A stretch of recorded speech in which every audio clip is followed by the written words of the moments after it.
Buenas noches. Estamos en vivo y en directo por internet en este nuevo canal que se llama La cura para la desinformación y ojalá la cura para varias de las enfermedades que nos aquejan como país y como humanidad. Nuestro primer invitado es Julián López de Mesa Zamudio. Julián, muchas gracias por aceptar nuestra invitación. Gracias, Alexander. Para empezar, simplemente te voy a pedir que te presentes y nos digas quién es Julián López de Mesa. Bien, bueno, mi nombre es Julián López de Mesa Zamudio. Soy profesor universitario de la Universidad Santo Tomás y de la Universidad del Rosario y también soy columnista del Espectador los días jueves, entre otros proyectos que supongo que vamos a ir hablando en el transcurso de esta charla.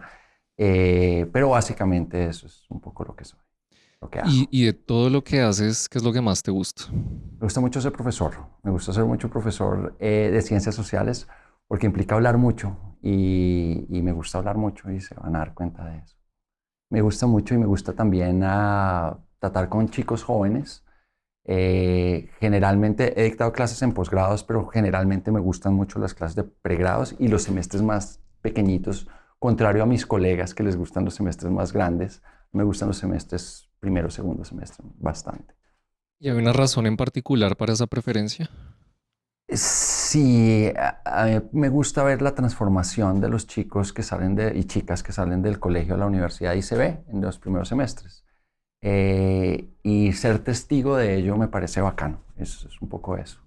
Me recuerda cuando tenía esa edad. Julián, en este momento el país está en medio de una coyuntura histórica para muchas personas, en opinión de muchas personas. ¿Tú vas a votar este domingo? Arrancamos de una. A ver, voy a contextualizar la respuesta. En principio, no, por principios. Yo soy anarquista, los anarquistas por principio no votamos. Durante toda mi vida, y tengo 47 años, no había votado.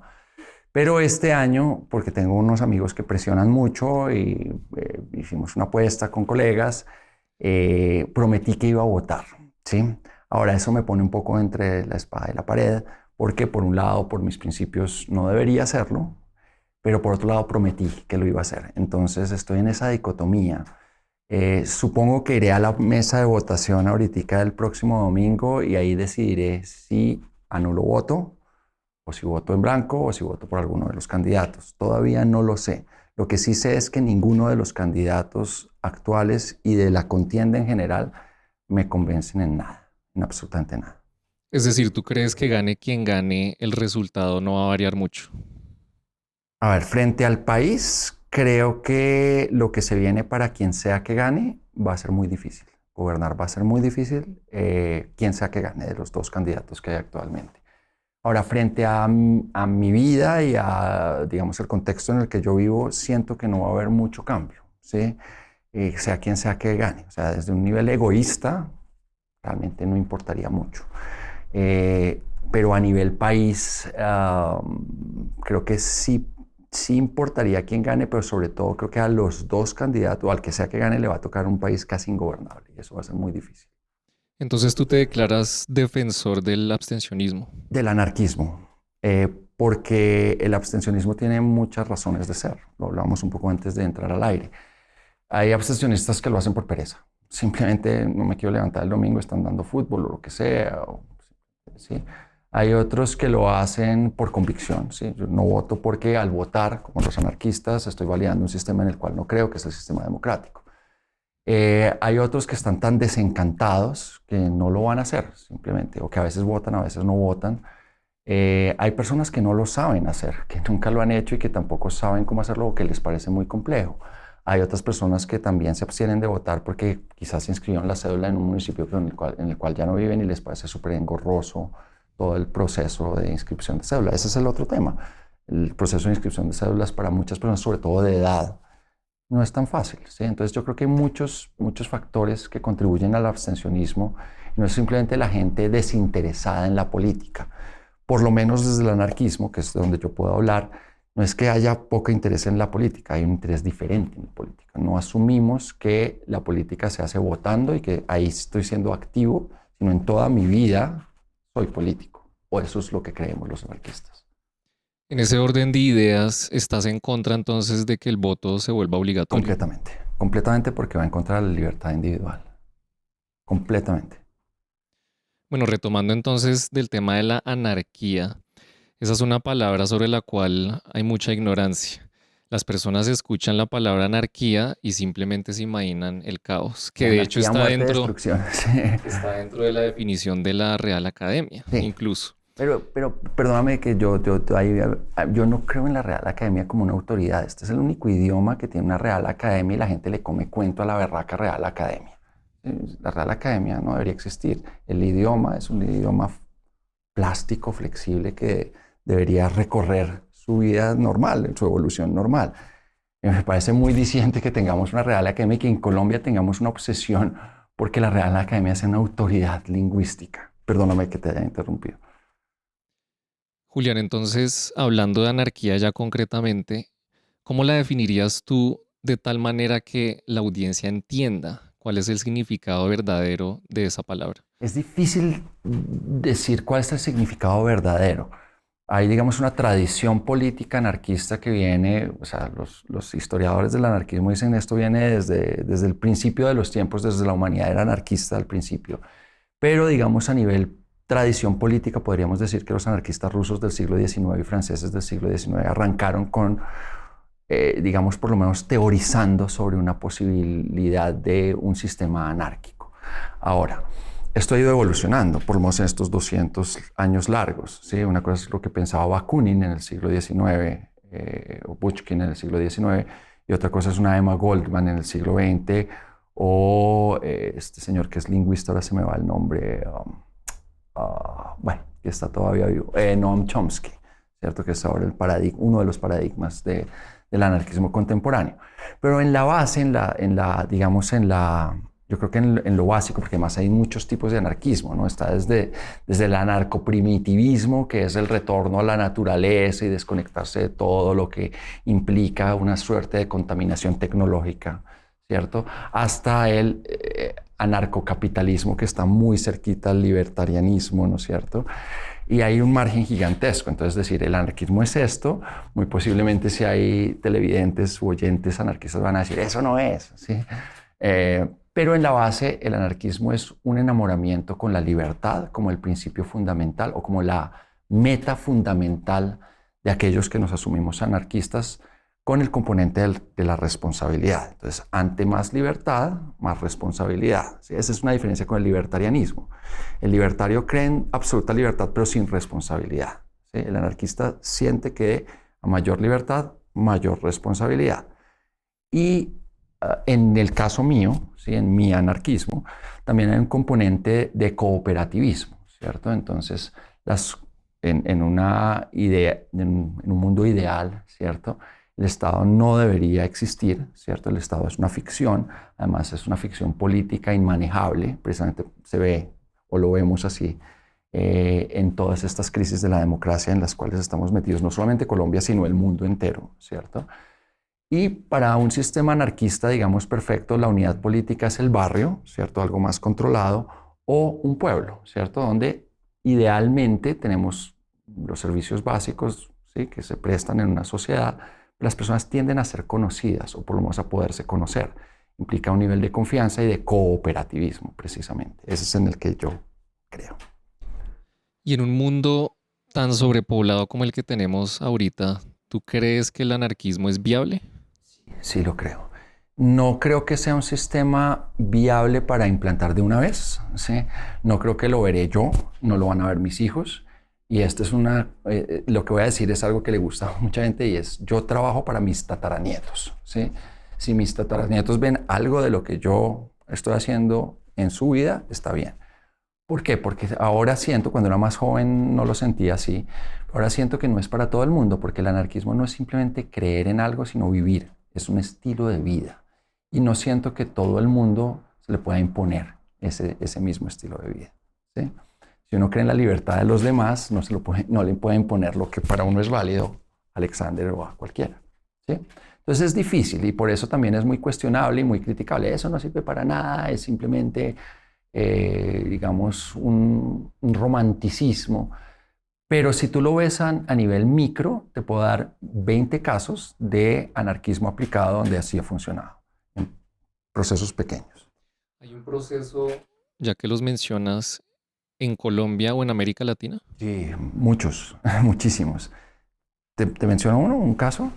Eh, bueno, te voy a mencionar el típico caso que todos los anarquistas sacan como el caso macro político y es justo al principio de la Guerra Civil Española en Cataluña, ¿cierto? Creo que es el 28-29, se habla de la República Anarquista de Cataluña, ¿cierto? Donde los obreros anarquistas, mujeres anarquistas, se toman el poder en ese vacío de poder que hay en el principio de la Guerra Civil Española y por un año funciona bastante bien Barcelona y todo Cataluña manejado por anarquistas en conjunción con comunistas. Ahora hubo rencillas internas después y comunistas y anarquistas eventualmente no se llevaron bien y se acabó el proceso. Pero ese, digamos, a nivel macro es el que sacamos todos a decir, mire, sí funcionó por lo menos un año en Cataluña. Ahora a nivel micro en Colombia, voy a tomarme un poquito de tiempo explicándolo. Hay un museo en los Montes de María, en San Jacinto. Se llama el Museo Etnocomunitario de los Montes de María. Cuando uno va a San Jacinto Bolívar, o por lo menos la primera vez que yo fui hace unos 15 años, era probablemente el pueblo más pobre en el cual yo había estado, ¿sí? Era tan pobre que no vendían cigarrillos, sino la gente liaba sus propios tabacos y valían 50 pesos, ¿sí? No tenía acueducto de alcantarillado, la luz llegaba intermitentemente, casi todos los locales tenían planta. Por un mes que vivía allá, Totuma, me bañé con Totuma, era muy, muy pobre. No había casas de 2 pisos en la plaza central y la única casa de 2 pisos, oh sorpresa, era el museo comunitario. Pero ¿cómo hay un museo comunitario en esta zona? Además, Montes de María, todavía uno ve los huecos de las balas, de las tomas, de N número de grupos al margen de la ley, delincuencia común, distintos tipos de guerrilla, distintos tipos de paramilitares, o sea, súper golpeado. Un museo comunitario y es de la gente. Entonces, el gestor es un señor llamado Jorge Quirós, que es uno de mis héroes. Ahora, si yo digo que él es anarquista, él va a decir, no, yo no me meta por ahí, porque tú lo mencionaste ahora, y es que la palabra es una palabra que tiene una connotación muy negativa, ¿cierto? Y la A desbordando el círculo, en fin. Pero su proceso fue completamente anarquista. Siendo muy chiquito, muy jovencito, hace 50 años, él se encontraba unas piecitas en el río cuando se iba de paseo de río que hacían los muchachos y la gente de la región. Unas piecitas de cerámica en el margen del río. Averiguando se da cuenta de que esas piezas son la cerámica más vieja de toda América, es de la cultura zenú y tiene 4000 años. Y él decide que su pueblo debería ver ese tesoro, siendo muy niño. Y en la actual casa del museo, que estaba derruida, pone 3 tarimas en el marco de una puerta. Y así comienza el museo. Y resulta que la gente pasaba y miraba y él, muy juicioso, obsesionado, comienza a irse a Cartagena cuando puede hacer cursitos de museología, porque ese era su sueño. Un día reúne a todo su pueblo y les dice, todos aquí nos encontramos piezas, y les cuenta que son las piezas más viejas de toda América. Y les dice, aquellos que traigan las piezas a esta casa que estaba derruida, y para mi museo, los hago socios del museo. Entonces adivina quiénes son los dueños de ese museo, todo el pueblo de San Jacinto. Y cuando uno es dueño de algo lo cuida, ¿no es cierto? Cuando yo llegué a San Jacinto, estoy adelantándome mucho tiempo, ya el museo estaba montado, tiene 2 plantas. Lo primero que tú ves cuando entras al museo es el Grammy latino de los gaiteros de San Jacinto. Está en una columnita y no tiene una sola llave ni nada de seguridad. Yo pensé que era una réplica. Yo me quedé mirando y hay una señora en una mecedora y me dice, ¿lo quiere coger? Y yo digo, ¿ese es el Grammy de verdad? Sí, ¿usted cree que tenemos plata para hacer otro? Tengo 2 fotos con el Grammy. Ahí viene la sorpresa. Estos lo pudieron robar. No hay un candado, no hay una llave, no hay una alarma. Le muestra uno las piezas del museo. Esta es la cerámica más vieja de toda América, ¿sí? Nadie se roba nada. Entonces al principio uno piensa, no, es que aquí el tema de seguridad debe ser complicado. No, señor. La gente cuida su museo, ¿no es cierto? Pero la cosa siguió. ¿Cómo hacemos sostenible el museo? Entonces el museo ahora es sostenible porque don Jorge se paró en el puerto de Cartagena y a todos estos que vienen en los cruceros les hace el siguiente negocio. Ustedes tienen 3 días en Cartagena, deben estar cansados del mar, agua, playas o la arena. Démelos un día. Los que se inscriban acá les pongo una buseta, 3 horas hasta San Jacinto, se quedan un día en San Jacinto, visitan San Jacinto y los devuelvo. ¿Qué hizo con eso? El pueblo comenzó a adecuar en las casas habitaciones para recibir extranjeros, ¿sí? Además comenzaron a rescatar la gastronomía de la región, porque se dieron cuenta que el extranjero estaba cansado de comer salchipapas y que no quería comer más salchipapas. Entonces, todo eso que habían perdido lo comenzaron a rescatar y ahora están rescatando la gastronomía de la región. Don Jorge se imaginó que lo mejor era poner la tienda de souvenirs no en la entrada del museo, sino en la salida. Entonces, el extranjero llega, ve las piezas, sale, tiene su llaverito de los gaiteros de San Jacinto, de la ceramiquita, pagan en dólares o en euros, ¿cierto? Entonces ahí ya garantiza sostenibilidad. Pero además se habla con las cooperativas de productores de la hamaca grande, que eso es una zona de hamaca grande, y los caficultores y cultivadores de la región, y le saca denominación de origen. Entonces, si tú quieres comprar una hamaca grande, que el precio no baja de 5 millones de pesos, la más barata, y es certificada, gaiteros no San Jacinto, así, tienes que ir hasta allá, no lo puedes comprar en Artesanías de Colombia. Todo el pueblo, estoy abreviando mucho la historia, todo el pueblo es un sistema anarquista que gira alrededor del museo y para comprobar que funciona. El problema que tenían hace 10 años cuando yo fui era el problema político. Claro, habían tenido políticos que por el éxito del museo se querían tomar el museo. Y ese era el problema. Volví hace unos 3 años y le pregunté a don Jorge un domingo, cuando llegué, estaba él pintando el museo, ¿cómo les ha ido con la política? Perfecto.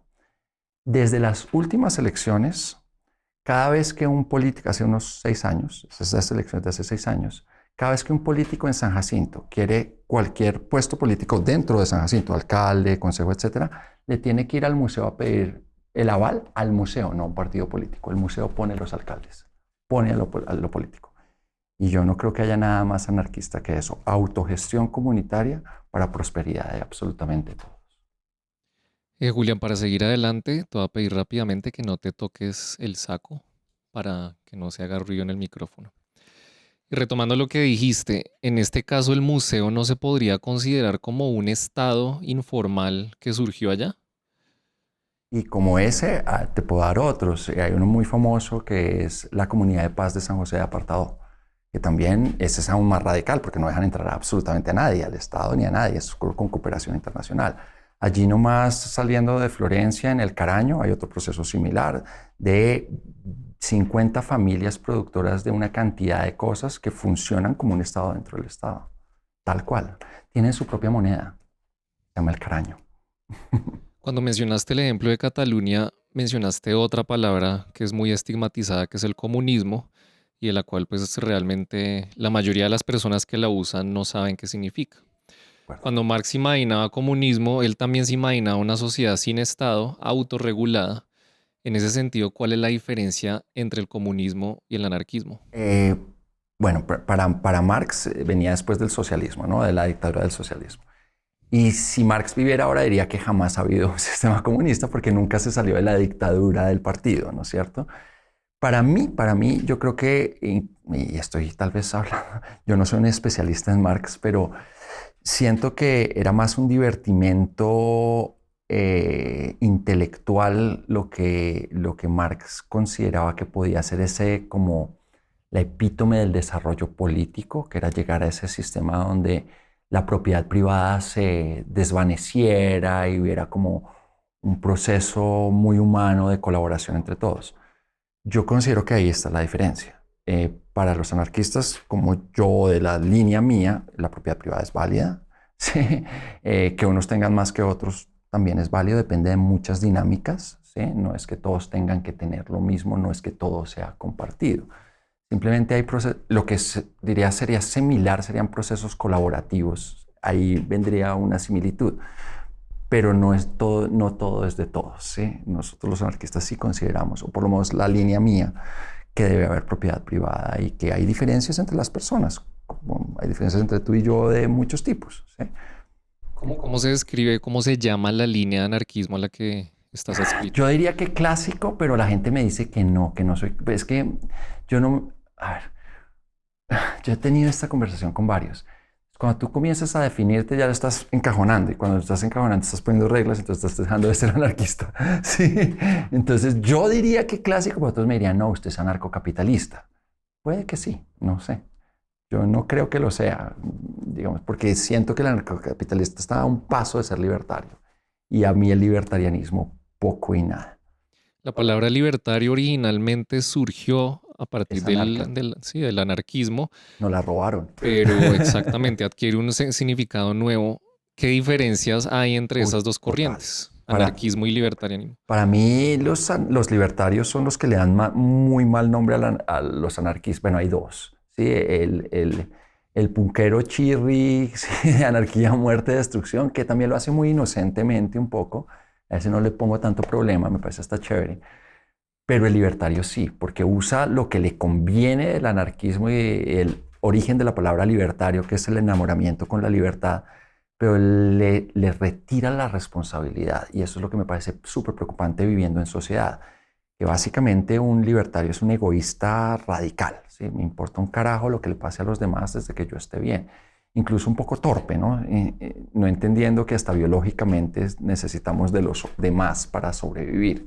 Parecen torpes, privilegiados, complicadísimos, peligrosísimos, porque además hoy en día, digamos que económicamente muy liberales, pero a nivel político también muy conservadores, y eso, ahí tenemos una pugna fuerte con los libertarios. En tu Twitter tú pusiste, abro comillas, la diferencia entre el libertario y el anarquista gira en torno a la relación entre la libertad y la responsabilidad. Para el anarco, la libertad trae necesariamente aparejada una responsabilidad. Para el libertario, la libertad no conlleva responsabilidad alguna. La pregunta es, ¿cómo se adquiere esa responsabilidad sin un Estado? ¿Cómo así? Digamos, ¿cómo se logra una responsabilidad en la comunidad si no hay un poder central que de alguna manera determina ciertas reglas para vivir en esa comunidad? El Estado no es el que pone las reglas las pone la relación que se tiene interpersonal desde el principio. Es espontáneo. Es absolutamente espontáneo. ¿Sí? Y desde esa espontaneidad surge una palabra clave que es confianza. ¿Sí? Cuando hay confianza en una relación cualquiera, todo se puede hacer. Cuando no la hay, necesitamos un Estado. ¿Sí? Y por eso tampoco nos gusta el Estado, porque es seguir validando la desconfianza en el otro. Por eso también estamos muy enamorados muchos de todo lo que puede darnos blockchain, ¿cierto? Que es acabar con el Estado desde la tecnología. ¿Tú no crees entonces en ningún tipo de intervención estatal? No, no. En un mundo ideal no debería existir un Estado. Para mí no debería existir ningún Estado. Y en el mundo en el que estamos. Nos toca. Nos toca y yo trato de vivir en el borde. Sí, sí. No comulgando del todo bien y siendo necio cuando puedo con el Estado. Voy a decir, tratando de no pagar impuestos. Cuando puedo no lo hago. Sí, siendo honesto. No votando, sí, no comiendo cuentos, siendo antiautoridad. Ese es otro, me faltó decir eso cuando me preguntaste sobre el anarquismo.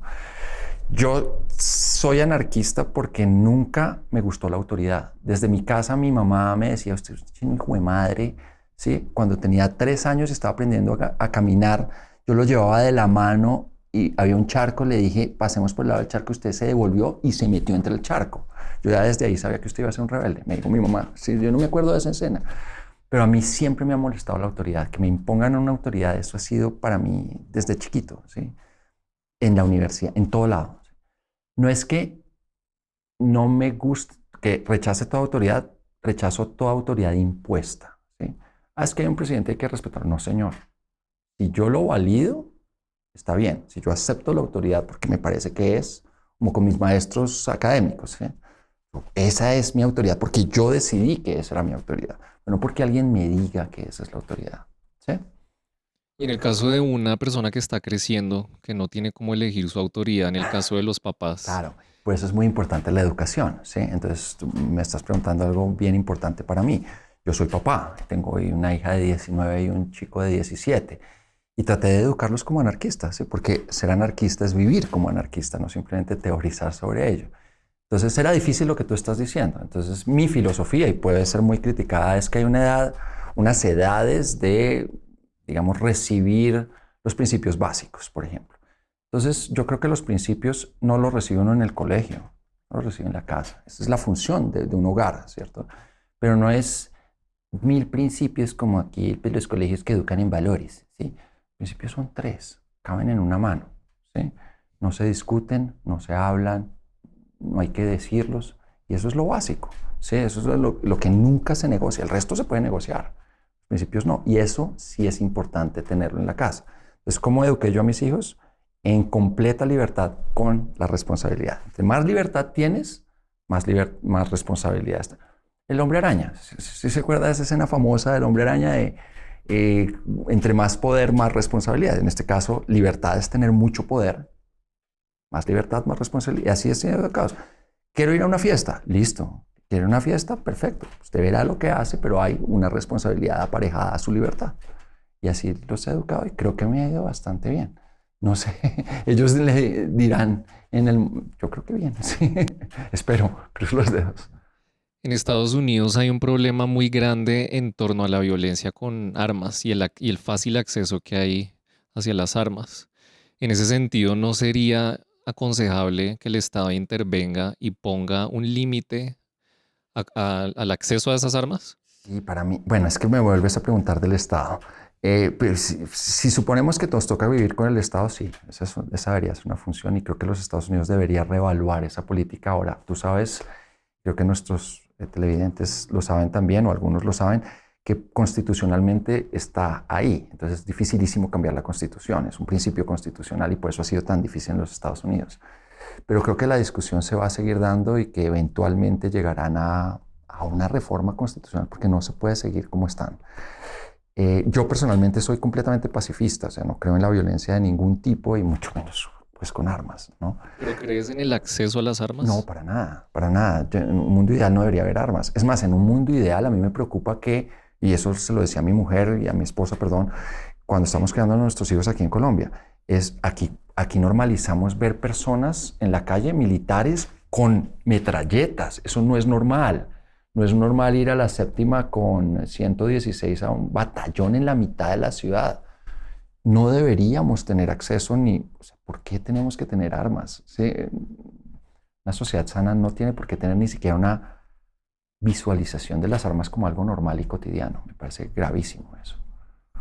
Hoy en día hay algún país, comunidad o etnia, aparte de las que mencionaste, y ojalá a gran escala, que tenga un modelo que tú admires, socioeconómico.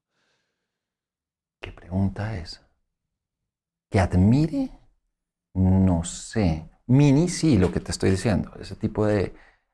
Yo admiro... Países, por ejemplo. No, tal vez no. No, no, sabes que no. Me gusta, por ejemplo, el modelo sueco, el escandinavo, un poco como por el tema de las libertades, canadiense, ¿sí? Que también es como por esa línea, pero no como admiración, sino como, hey, qué chévere, como bacano, como hasta dónde han llegado y a dónde han desarrollado sus libertades y hasta qué punto esa sociedad ha asumido que esas libertades vienen con responsabilidades. ¿Sí? Hasta ahí me gusta, pero me preocupa que sigue siendo un Estado. ¿Sí? Hablando del mundo real, por ejemplo, en temas como el sistema de salud, en ese caso tampoco creerías que el Estado podría centralizar el sistema de salud o está bien que tenga distintos proveedores. A ver, creo que ambos modelos tienen ventajas y desventajas. El modelo de los muchos proveedores implica que a nivel, digamos, puro y duro económico está la oferta y la demanda y entonces, en teoría, al haber mucha oferta, digamos, de ese servicio, la calidad sube y el precio baja, ¿sí? Como los celulares, ¿no? Ahora estamos viendo que eso tal vez no es así, ¿sí? Ahora, a nivel público se garantiza una cobertura para todo el mundo, ¿cierto? Ahora no es gratis porque eso está pagado por los impuestos, etcétera, pero implicaría una cobertura general. Es su ventaja, ¿no? Entonces no es de los que puedan pagar, sino para todo el mundo, ¿sí? Porque está con los impuestos. Pero tiene la desventaja de la ineficiencia que nos pasaba en el sistema. Tal vez tú eres muy joven, pero pues, yo me acuerdo del Seguro Social cuando era el único sistema de seguridad social y era muy difícil también acceder al Seguro Social, ¿sí? Entonces creo que en un mundo ideal un matiz entre los dos sistemas podría ser adecuado. A ver, ¿por cuál me iría yo? Tal vez por el público, ¿sí? ¿Sí? A nivel Estado. El privado me parece que ha demostrado unas falencias que son muy, muy graves. Retornando al tema de la democracia representativa de las votaciones, tú ya dijiste que no vas a votar, pero los anarquistas en general no votan o sí hay casos en que sí votan. No votan. No es más, a mí me la están montando todos mis amigos y amigas ahí por redes porque yo ya puse que iba a votar o que estaba pensándolo y que por una apuesta ahí. No, usted es un tipo, pues está completamente descachado, es tremendamente inconsecuente, contradictorio. Y la respuesta es que en la contradicción está el balance. Yo no tengo ningún problema en ser contradictorio. Aquí hay una pregunta de un internauta. Entonces, ¿las naciones deberían desaparecer? ¿Qué forma de organización podría mejorar las sociedades actuales? No, yo ahí hago una diferencia entre nación y Estado. Una nación es un sentimiento, ¿sí? Es el deseo de pertenencia y creo que es algo natural. Mm, Es y decir, tú te identificas como colombiano, yo me identifico como colombiano no por el Estado, sino por la por la cultura. cultura. Sí. Hoy con unos amigos estamos hablando precisamente de eso, de vivir por fuera y sentirse uno colombiano a pesar de pasar mucho tiempo. Yo pagué una vez $10 por una colombiana cuando vivía en Canadá. $10. Me supo a gloria. Además, no me gusta la colombiana. Sí, o sea, sí. Es más, yo me fui del país pensando que jamás iba a volver. Incluso iba a renunciar a la nacionalidad colombiana y a tener un pasaporte de apátrida. Y fue fuera del país que me enamoré de la nacionalidad. Ahora, volviendo a la pregunta, Estado es una ficción jurídica y esa ficción viene de otra ficción que para mí es más grave, que es el famoso contrato social. Eh, que es, digamos, el sistema que de alguna forma valida a nivel doctrinario y teórico estos sistemas democráticos. Pero nación sí es el deseo de pertenecer. Pero ahora no solamente se puede hablar de nación ahora con la posmodernidad como las naciones clásicas, por ser colombiano o no. Me pasó un caso en la Tadeo, un pelado me dijo en una clase de historia de Colombia, yo preguntando, ¿usted se siente colombiano? Bueno, yo no tenía un skate, un monopatín. Dice, yo no me siento colombiano. ¿Pero usted nació en Colombia? Sí, pues es una casualidad. Me jodió la clase. Hablando con el chino, su nacionalidad es ser skater. Y si uno lo piensa bien, realmente tiene todo el sentido del mundo. Los skaters tienen héroes, tienen mitos fundacionales, tienen un idioma propio. Si yo digo Oli, en la comunidad de skaters alrededor del mundo me entienden. Tal vez los que no sé si ustedes montan skate, no entenderían. Pero entonces hay un idioma propio, unos rituales propios, hay héroes, Tony Hawk, hasta creo que ustedes saben quién es Tony Hawk, ¿sí? Entonces tiene todo el sentido. Hay nuevas nacionalidades, nuevas identidades. En ese sentido, yo sí soy favorable a tener una identidad grupal y a ser parte de un grupo. Parece chévere. Es parte de ser colaborativo también. ¿Cómo sería la democracia en un mundo anárquico? ¿Las palabras No habría encajan democracia. juntas? No habría. Sobre la democracia no funcionaría. Son cosas diferentes. A ver, ¿por qué la democracia no? Esto viene de mí, pues también de las conversaciones que he tenido con parches de este tipo. Y es, la democracia representa un estado político infantil, ¿sí? Y es alguien que no puede velar, necesita a otros que le digan qué haga, ¿sí? No es un presidente que me diga qué haga, es un congresista que me diga qué haga. La democracia implica quitarse el poder de uno, contrato social, quitarse el poder de uno para dárselo a su gobernante. El anarquista dice, hay un momento en la historia de la humanidad que hay una adultez política donde yo no necesito que nadie me gobierne. Yo puedo gobernarme a mí mismo. Por eso democracia. ¿Sí? Ahora, ¿cómo se toman las decisiones en un sistema anarquista pequeño, cierto? Pues sí podríamos hablar de una democracia chiquita, ¿sí? Entonces, si estamos los 5 acá para tomar una decisión, pues usted qué piensa, usted qué piensa, usted qué piensa, usted piensa, le ganó la mayoría y nos lo conversamos, ¿sí? Y tratamos de convencernos, pues si eventualmente no nos convencemos, ganó la mayoría y el otro acepta que mayoría gana. Y punto. ¿Y a gran escala cómo funcionaría No eso? funcionaría a gran escala, por lo que te digo, porque es imposible un sistema anarquista a gran escala, porque se requiere un poco que haya confianza casi personal, ¿sí? Por eso yo te decía que creo yo que el sistema perfecto es el del barrio o el de un pueblo, ¿sí? Ahí sí funcionaría, ¿sí? Pero no a nivel macro. Por eso el Estado-Nación para mí no debería existir. Ningún Estado-Nación es como lo que se discutió hace un tiempo sobre la globalización. Yo creo que todavía hay algo de eso. Y es que vamos hacia un sistema mundial globalizado o a la globalización. Yo estoy más favorable a la globalización, ¿sí? No puede haber una homogenización del mundo entero porque somos muy diferentes, también a nivel cultural. Tú también eres abogado, ¿cierto? Sí. ¿Te parece contradictorio ser abogado y anarquista? No, para nada. Me hizo anarquista un poco ser abogado. No, no, digamos que reforzó un poco el asunto, pero yo no ejercí, además. Soy de ese tercio de todos los abogados de Colombia que no ejercen el derecho, pero me sirvió mi vida, digamos, educándome como abogado en el Rosario, porque el Rosario fue lo que creo que, y esto va a sonar muy paradójico de pronto para la gente, fue lo que me hizo darme cuenta de que era anarquista, ¿sí? Y ese proceso de estarme educando como abogado, muy necio también y muy rebelde, ¿sí? Y por eso creo que no lo ejercí jamás. Ahora estoy en paz con el derecho, ya di la vuelta, ya no lo odio, lo respeto, me gusta. Muchos amigos míos son abogados. Digamos, unos temas de derecho que no me gustaban cuando estaba estudiando y ahora me gustan mucho, como constitucional. Yo creo que es la edad.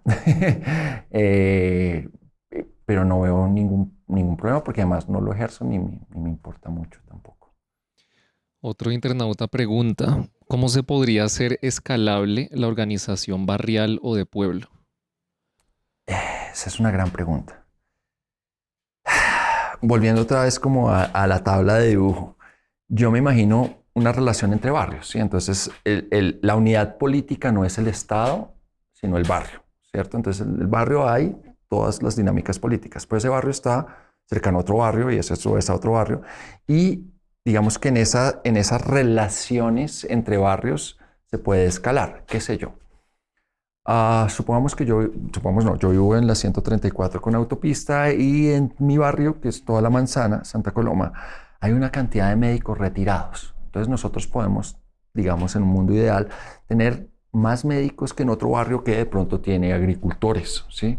Entonces, si aquí tenemos médicos y aquí tenemos gente que produce comida y son servicios necesarios, ¿cierto? Entonces, hombre, hagamos un trueque, usted me da comida, yo le doy medicina o le doy, ¿sí? Al médico y así sucesivamente, como uno hace con los amigos, ¿no? En ese sentido, ¿te parece fundamental para la anarquía el contacto personal? Sí, total, completamente. Y la palabra clave es confianza, completamente. Ahora, hay otro tema para responder más específicamente esa pregunta del escalamiento. Yo no pensaba hasta hace unos 3 años o 4 cuando llegó blockchain que esto podía ser a un nivel mucho más grande. Blockchain sí tiene la posibilidad de hacer en la plataforma de los estados contemporáneos un sistema completamente anarquista, acabar con el Estado, literalmente. Por eso yo estoy tan emocionado con blockchain, porque ahora uno ve blockchain es Bitcoin, ¿cierto? Y las criptomonedas, pero blockchain tiene muchas, o sea, las criptomonedas son la punta del iceberg de lo que se puede hacer con blockchain. Entre otras, acabar con la banca central, acabar con la Registraduría Nacional del Estado Civil, hacer que los procesos sean más eficientes, porque blockchain le da la confianza ya no es del gobernante o de las instituciones, sino del mismo sistema y la encriptación. Y eso es todo. Hablando ya de modos de resistencia dentro del sistema, uno de tus trabajos está conectado con la agricultura urbana. Sí. ¿Qué papel juega la agricultura urbana como medio de resistencia? Cuando una persona es autosuficiente en todo, es completamente libre e independiente. Hacia allá va. ¿Sí? Si tú puedes producir tu propia comida, check, ¿cierto? Ya no tienes que comprar la comida a otro y ser dependiente de la comida de otro. Pero no para ahí. Tienes que hacerte tu propia comida, tu propio vestuario, tu propia vivienda, ¿sí? Y si lo puedes hacer, tú me preguntabas lo de mis hijos. Mi hija hace su propia ropa, sabe cocinar, se bandea sola, ¿sí? Y esa es la razón por la cual a los 18 años estuvo lista para vivir sola en el mundo, ¿sí? No porque ella sola, claro que quería obviamente irse de la casa de los papás y que no la jodieran más, pero era porque estaba lista, porque ella si hay una guerra nuclear puede vivir, ¿sí me entiendes? ¿Cuántas de las personas, y esto lo hablo con mis estudiantes, cuántos de ustedes, les digo a mis estudiantes, si hay una guerra nuclear y hay un apocalipsis zombies pueden sobrevivir? ¿Quién se sabe hacer su propia comida? ¿Quién puede cultivar? Nadie. ¿Usted sabe mucho de ciencia política? ¿Sabe hacer su propia ropa? No. ¿Sí? Entonces va un poco en ese camino. La resistencia en este caso implica que las comunidades entiendan que a través de los procesos de autogestión pueden ser cada vez más independientes de aquello que los oprime, sea el sistema económico, sea el sistema político, sea la misma sociedad, Eliminar los intermediarios. de mediar los intermediarios, entre otras. Y en un país como Colombia, en el cual prácticamente la mitad de la población no tiene casa ni tierra, ¿cómo hacen ellos para acceder a la agricultura urbana? Tenemos zonas comunitarias, los parques. Ahora, que nos pongan problema, nos ponen problema. Pero, pues, si estamos usando el parque. A ver, hay una cosa bien maravillosa, es que uno tiene, lo que te decía, uno camina como por el bordecito. Entonces, a veces sin saberlo, el Estado, que es hiperlegalista, tiene unas leyesitas que le dan uno el hueco. La ley maravillosa es la Ley de Participación Ciudadana, creo que es la 1757 de 2015. Dice en su primer artículo que todo aquello que el Estado, que son funciones del Estado frente a la sociedad de cumplir, que el Estado no pueda cumplir, lo puede cumplir un particular o una organización. Entonces implica procesos anarquistas como la pintada de las cebras de colores hace unos años. Entonces resulta que la primera cebra de colores que se pintó fue en Bogotá en la 11/90 en el Parque del Virrey. Al frente hay un CAI. ¿Sí? Es función del Estado pintar la cebra, pero ahí no hay cebra, ¿no es cierto? Entonces los que fueron a pintar la cebra le pidieron permiso al CAI, que no sabía qué decir un domingo en la mañana, pobres policías, imagínense. Finalmente les citamos el artículo y era evidente, el Estado no está prestando su servicio, que es poner una cebra que es importante para la seguridad de los peatones. La pintan los particulares y la pintamos. No hubo ningún problema. A partir de eso, ¿de quién es el poder? De uno. ¿Sí? Y está en la ley. Se puede hacer. Entonces, si nos ponen problema porque cultivamos en un parque, usted me está dando comida, me la está dando barata, ¿cuánto está la papa? No sé. Sí. El parque es de todos. El parque es de la comunidad. Venga, me saca de acá. No hemos tenido afortunadamente en ese problema y espero que no lo tengamos. El internauta aquí hizo la pregunta de cómo se podría hacer escalable la organización barrial. Vuelve a preguntar, ¿y si no hay suficientes profesiones y oficios que permitan el trueque? Esa es otra gran pregunta. Mejor dicho, yo estoy digamos, raspando la superficie. Claro que tiene una complejidad muchísimo más grande. Vivimos en un mundo muy interdependiente también, ¿no es cierto? Precisamente porque nos hemos vuelto especialistas. Esta conversación hubiera sido más fácil hace 200 años, ¿no es cierto?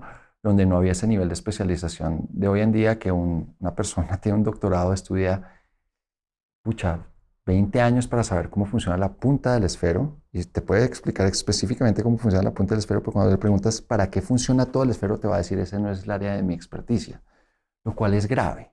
Entonces, para responderle la pregunta al internauta, yo creo que debe haber una revolución educativa también. Un poco lo que hizo Finlandia con su educación básica, que ya no es matemáticas, geografía, historia, una cantidad de cosas, sino lo básico, biología, matemáticas y, ¿cómo se llama esto? Habilidades de vida. O sea, precisamente lo que estoy diciendo, aprenda a cocinar, sepa cómo manejar la plata, ¿sí? Etcétera. Si tuviéramos más independencia, un poco la famosa, el famoso movimiento Do It Yourself de los Estados Unidos, que como es tan caro un plomero, etcétera, la gente sabe hacer las cosas en su casa, ¿sí? Y es un poco para allá donde me parece que debería ir una educación anarquista. Claro que hay unas especialidades profesionales como, qué sé yo, un ingeniero, un médico, que pues se necesita, ¿cierto? Pero yo siento que no todas las profesiones se necesitan. También es un poco un engaño del sistema educativo. Y no me voy a poner a decir cuáles, porque no quiero herir susceptibilidades. Entre otras, me refiero a la mía. Yo no creo que debería haber tantos abogados. O sea, al contrario, creo que los abogados son un problema para nuestra sociedad gravísimo, ¿sí? Y el hecho de que usted simplemente por pagar una plata le dan un título de abogado es un problema grave, ¿sí? O sea, ¿realmente necesitamos tantos abogados? Los abogados. Yo no creería. Otro internauta, Luis Fernando Sánchez, pregunta, las juntas de acción comunal son un primer filtro de gobierno. Esto lleva a que la comunidad pueda decidir acerca del uso de recursos. ¿Esto es entonces una forma de anarquía? Sería si funcionaran bien. Son muy pocas las que yo conozco y me he recorrido algunas que funcionen bien sin cooptación de partidos políticos, sin gobernantes de turno echando tajadas, sin corrupción. Pasa infortunadamente mucho.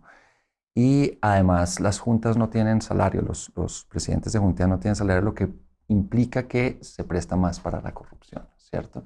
Entonces, en teoría sí, debería ser como ese puente chévere entre el Estado y los servicios del Estado y las comunidades, pero ha sido muy difícil, por lo menos en mi experiencia. Ha habido unas, por ejemplo, en el Caraño, que es una vereda cerca a Florencia, la Junta ha sido increíble, pero pues porque la gente de la Junta se ha echado al hombro después otra cantidad de procesos que funcione bien la Junta.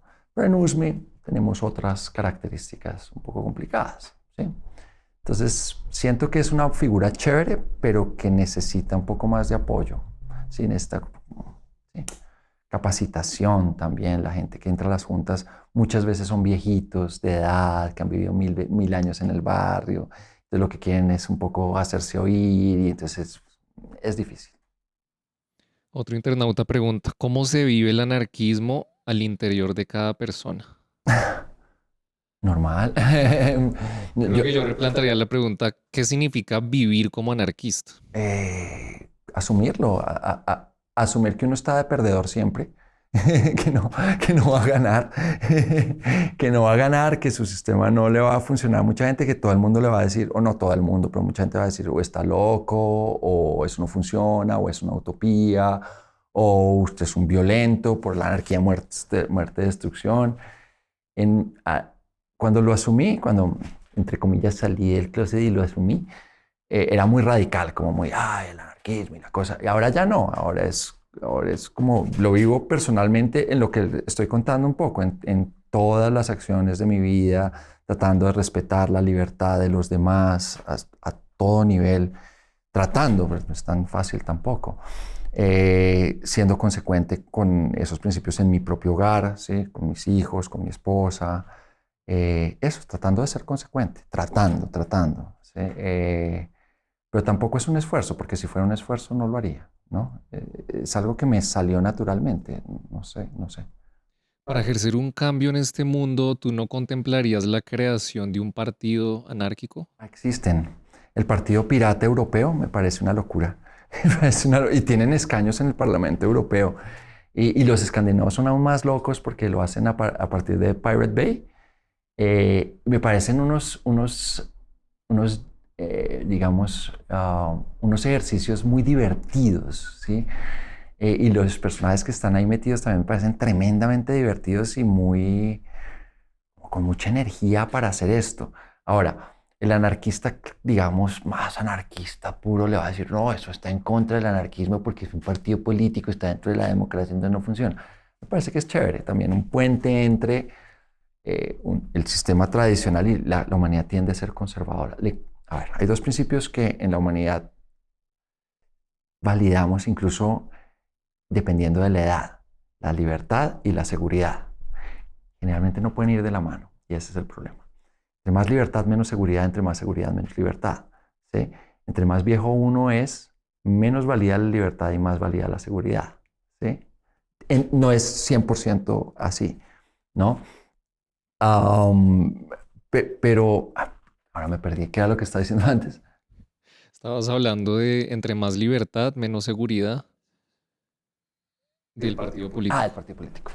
Entonces el clásico te dirá, no, esto está en contra del anarquismo, porque entonces va en contra de la libertad, y entonces el sistema democrático ya es en contra del anarquismo. Entonces, si usted está teniendo un partido anarquista, pues ya no es anarquista.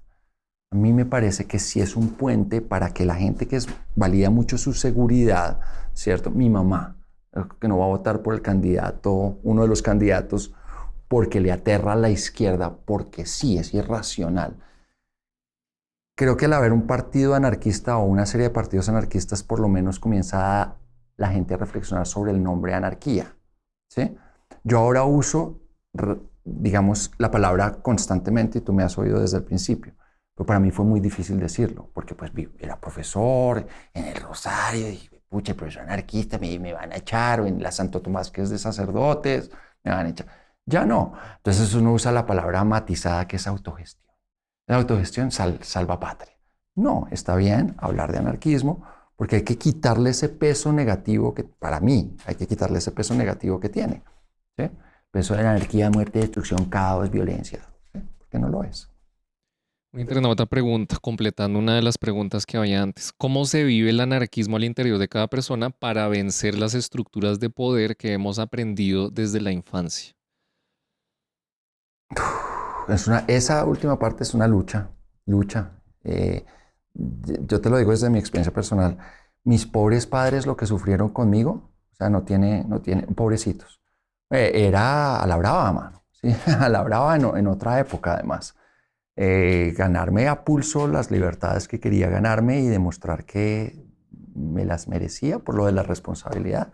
Fue muy difícil. Todavía mi mamá me dice, tiene 15 años. Me acabo de cortar el pelo, lo tenía larguísimo. Sí, otra vez, como de 15 años, un rebelde. Sí.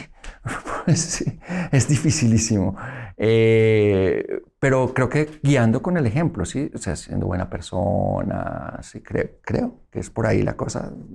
Ahí la gente va pillando que tal vez no es lo que pensaba que era, ¿sí? Eso es, tratando de ser buena persona. Paola Chaparro pregunta, si el matrimonio es un contrato, ¿por qué se casa un anarquista? Por amor. Yo no considero que la única forma de tener una relación sea un matrimonio. Yo estoy casado hace 20 años porque personalmente soy muy godo, ¿sí? Porque me gusta la institución y me gustó ponerme el anillo y la cosa, ¿sí? Eh, pero es una decisión personal, o sea, no es algo que yo le impondría, por ejemplo, a la persona que nos hizo la pregunta. Cualquier forma de relación que tú quieras tener está válida para mí, desde que no le hagas daño al otro, desde que asumas tu responsabilidad. ¿No te quieres casar? Perfecto. ¿Te quieres arreguntar? Perfecto. ¿Quieres tener un fling? Perfecto. ¿Quieres casarte con 20 personas? Perfecto. Está bien, ¿sí? Para mí me funciona el matrimonio porque también tuve una educación muy conservadora y hay pedazos de esa educación conservadora que me gustan y los acoplo en mi vida. Para mí, no para los demás, ¿sí? En muchas entrevistas tú mencionas a Dios, a veces juras, Gente. tú eres creyente. Sí, sí, sí. ¿Qué papel tiene la religión dentro de la anarquía? ¿Es permitida? Otra vez, otros me dirán, no, pues es que ahí está la máxima autoridad de todas, y entonces usted está siendo contradictorio. Vuelvo otra vez a decir, yo creo, yo soy creyente, pero yo no te impongo a ti que tú lo seas, ni a nadie que lo sea. El problema es suyo si quiere creer o no quiere creer, si quiere creer en Satán, si quiere creer en los reptilianos. Es problema de cada cual. A mí me funciona Dios porque yo necesito a alguien para darle las gracias. Yo creo que no me merezco la fortuna que tengo y necesito dar gracias. Es una cosa muy íntima y personal. Me echo un Padre Nuestro todas las mañanas antes de salir de mi casa. Tú escribiste un artículo para El Espectador, creo que muy importante para ti, que se llama Mucho mundo, poca calle. Para otros más que para mí, pero bueno, sí. En ese artículo dices, pretendemos imponer una serie de ideas utópicas en un país cuya calle sigue siendo la que dicta la realidad. Es decir, en ese artículo dices que la academia y las élites en general que tienen acceso al conocimiento están desconectadas de la realidad. ¿Cómo acercar a esos sectores académicos y elitistas a la calle? Eh, no sé, esa es una gran pregunta, pero necesitan tener más calle. O sea, todos los sectores elitistas, sobre todo la academia. No me voy a meter con el Club El Nogal ni con otras élites económicas, pero sí en lo que yo conozco, que es la universidad y la academia. Estamos perdidos y estamos perdiendo el año muy mal, pero muy mal. Y estos últimos años lo han demostrado, ¿sí? El nivel de aislamiento que tiene la burbujita académica es ya... Los estudiantes incluso lo están reclamando, ¿sí? O sea, en todas las universidades que yo conozco están diciendo, hey, nos enseñan unas cositas muy lindas en los tableros, pero cuando vamos a aplicarlo en la realidad esto no tiene nada que ver con nada.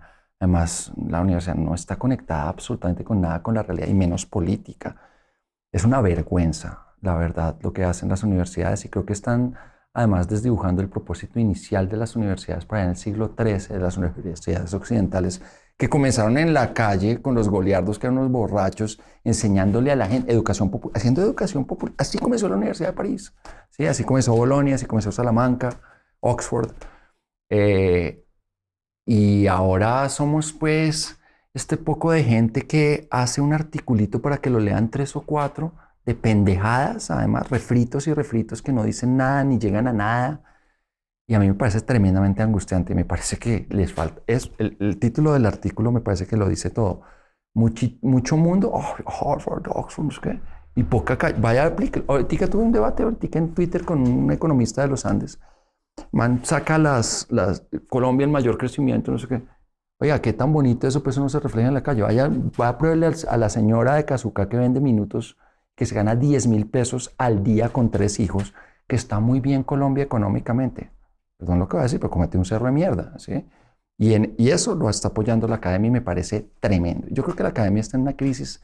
Creo que a las universidades como las conocemos les quedan 10 años. No va a sobrevivir. ¿Y qué pasa después de esos 10 años? Ay, los chicos jóvenes ya saben cómo educarse de otra forma y los empleadores también. El empleador ahora le va a decir al chico joven, no, yo necesito saber su título de dónde es. ¿Sabes usted qué sabe hacer? ¿Sí? Y si se sabe adaptar. Y es así. Mi hija aprendió a coser en la pandemia, solo viendo tutoriales de YouTube. Su abuela cose hace 60 años. Ella le enseñó los rudimentos de la costura y en 2 años mi hija la pasó el nivel de su abuela, que lleva 60 años cosiendo. Eso lo hace YouTube en un tutorial. Y los tutoriales de YouTube son una maravilla. Julio Profe, el que enseña matemáticas, una berraquera, una berraquera. Eso no lo tiene ninguna academia, ninguna. No se lo han pillado, no se han pillado que están a punto de acabarse. Yo creo que yo soy la última generación de profesores. Y en ese orden de ideas, ¿no te sientes culpable de trabajar en una universidad privada? No, no porque me dejan rayar cabezas. No porque, sobre todo en ambas. En el Rosario siempre me deja, el tema de la libertad de cátedra en el Rosario es real, ¿sí?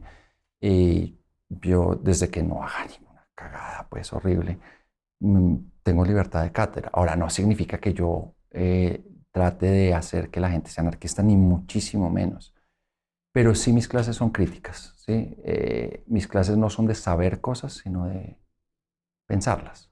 Y en ese sentido me dan esa plataforma y lo hago. Me parece chévere. Y cuando me la quiten, lo voy a seguir haciendo en otras plataformas, ¿sí? Si es que me la quitan, no creo. No sabemos, pero espero que no. Y cuando haya necesidad de hacerlo por otro lado, lo hacemos por otro lado, pero de eso se trata, de que la gente piense. Mis clases no son de saber, son de pensar. Yo soy profesor de historia. Normalmente en las clases de historia desde el colegio le enseñan a uno qué pasó. Las clases no son de qué pasó, sino por qué pasó, ¿sí? Y hay una diferencia gigantesca. ¿Apoyarías una mayor inversión en educación pública? Completamente.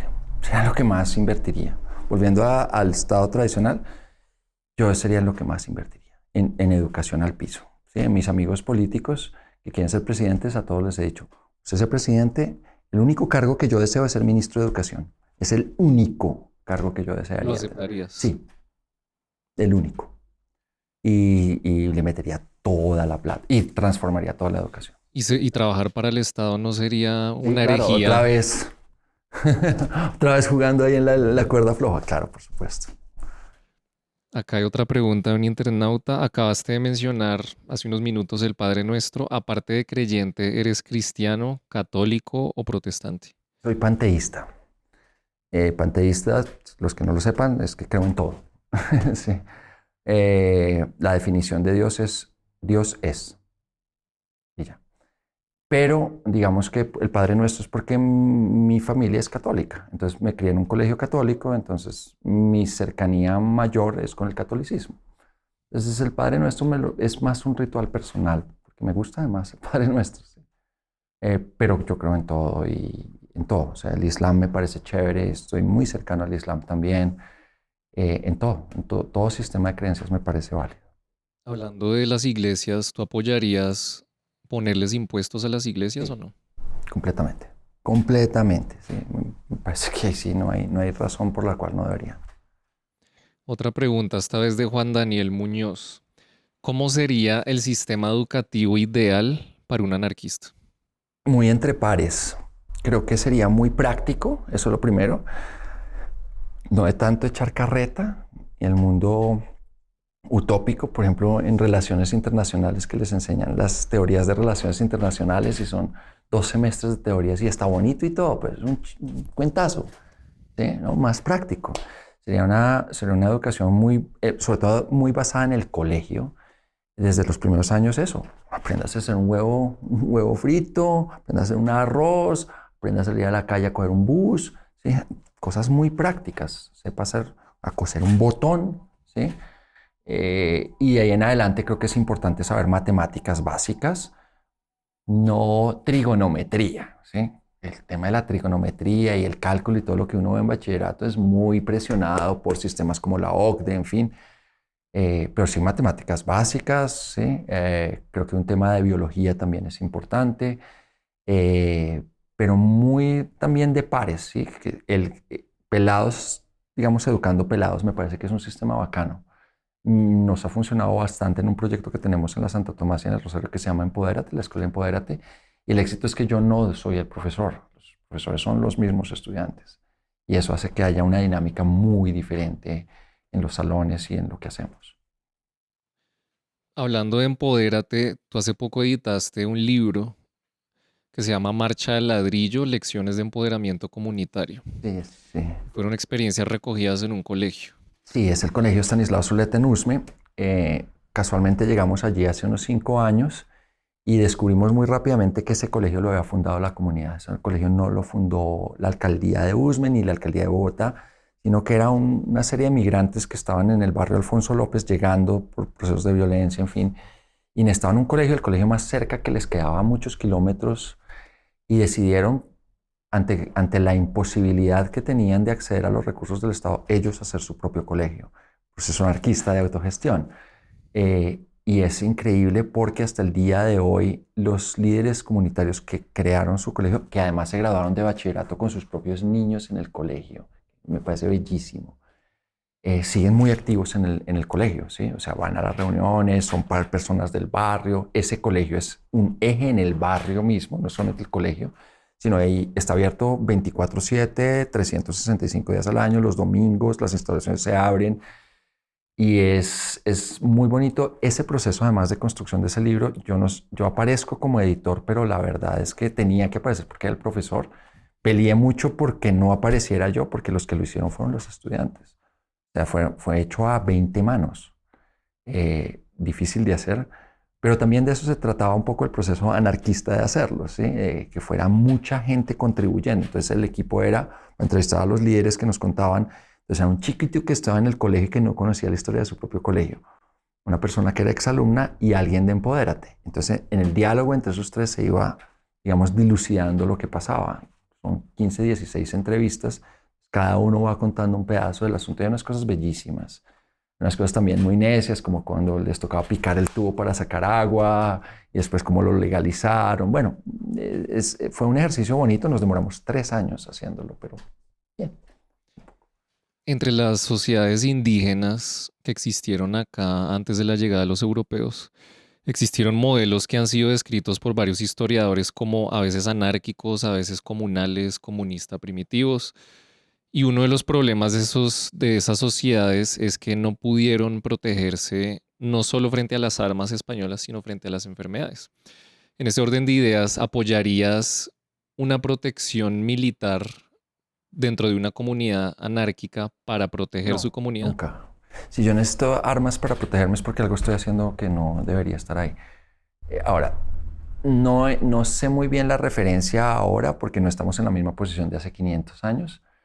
Pero no, nunca, nunca, nunca. Ahora no sentiría que si necesitara protección militar es o porque estoy en un régimen absolutamente opresivo que va a hacer que sea muy difícil hacer cualquier cosa, lo que le pasó a la comunidad de paz de San José de Apartado, que le tocó así básicamente aislarse completamente y hasta el día de hoy le cuesta mucho trabajo. O la estoy cagando, recagando que necesito militares que me protejan, ¿sí? No creería que es así. Ahora, frente a las comunidades indígenas es una lástima lo que pasó, pero eso pasó hace ya un tiempo bastante largo, ¿sí? Claro, no estoy diciendo que no haya procesos de violencia en contra de comunidades indígenas en los últimos años y que sigue habiéndolos. Lo que pasó ahorita en el Parque Nacional es una vergüenza para la nación. Pero tampoco siento yo, y esto va a sonar muy polémico, que las reivindicaciones de hace 500 años se puedan traer acá y que cualquier reivindicación es válida. No. Ejemplo, los Misak, que es una comunidad muy activa, ¿cierto? Tan activa que se cambiaron el nombre colonial que tenían, que eran guambianos, ¿cierto? Por el nombre de verdad, que es Misak. Y me parece hasta ahí muy, muy bien, ¿sí? Eh, Ahora la tumbada de estatuas en el centro de Bogotá y el poner la plaza Misak y la avenida Misak me parece que no tiene ninguna relación con Bogotá. Los Misak son del Cauca, la relación es con el Cauca, hay procesos de reivindicación que tiene que ver con la historia Misak. No todas las luchas indígenas son iguales. Es irrespetuoso con las mismas comunidades indígenas, es decir, los indígenas. Hay 86 lenguas en Colombia, ¿sí? Y son todas muy diferentes, ¿sí? Que son 15 familias lingüísticas. Si tú los metes en una misma bolsa, estás siendo irrespetuoso con ellas, ¿sí? Si los Misak se abrogan el derecho a ser la cabeza de todos los demás, parece que no lo están haciendo bien. De nuevo, puede sonar muy polémico. ¿Y apoyarías entonces que se mantengan en pie las estatuas coloniales? No, no, yo creo que todas deben irse, todas, no, las coloniales y las no coloniales. Creo que estamos en un proceso chévere alrededor del mundo de reevaluar la memoria, que es diferente a la historia. La memoria está viva, ¿cierto? La historia está en un archivo, es de especialistas, ha sido pensada, ha sido refinada, en fin, pero la memoria tiene que estar viva. Y si la memoria de Bolívar en Los Héroes no me dice nada, porque a mí no me dice nada, cuando yo pasaba por el Monumento de los Héroes, que yo odiaba, menos mal que lo tumbaron, veía un poco de nombres de una porquería, además un cubo asqueroso que rompía todo, además un poco de nombres de batallas que supuestamente me deberían emocionar. A mí nunca me emocionó una batalla de semana, o ninguna de esas batallas. No sabía de qué eran ni me decían nada. Además, después de conocer un poquito la historia de Bolívar, dice uno, oiga, tal vez Bolívar no era tan chévere, y a mí no me representa un tipo que fue y mató un poco de gente en Pasto. Las masacres de Bolívar en Pasto, ¿sí? Me parece que está bien que las tumbemos. Ahora, el reto no es tumbarlas, el reto es, vamos a reemplazar. ¿Y cómo? ¿Y por quién? ¿Sí? ¿Y dónde está la discusión? Ahí, eso es lo que me parece súper interesante. Tumbarla es lo fácil. ¿Qué la vamos a reemplazar? ¿Vamos a poner la estatua de los Misak? Yo no creería que en la plazoleta de los esmeralderos debería haber una estatua de los Misak. Ahí tiene que hablar, no los Misak, los esmeralderos, la Universidad del Rosario, la gente que está ahí, los vendedores, ¿sí? La misma Bogotá, ¿sí?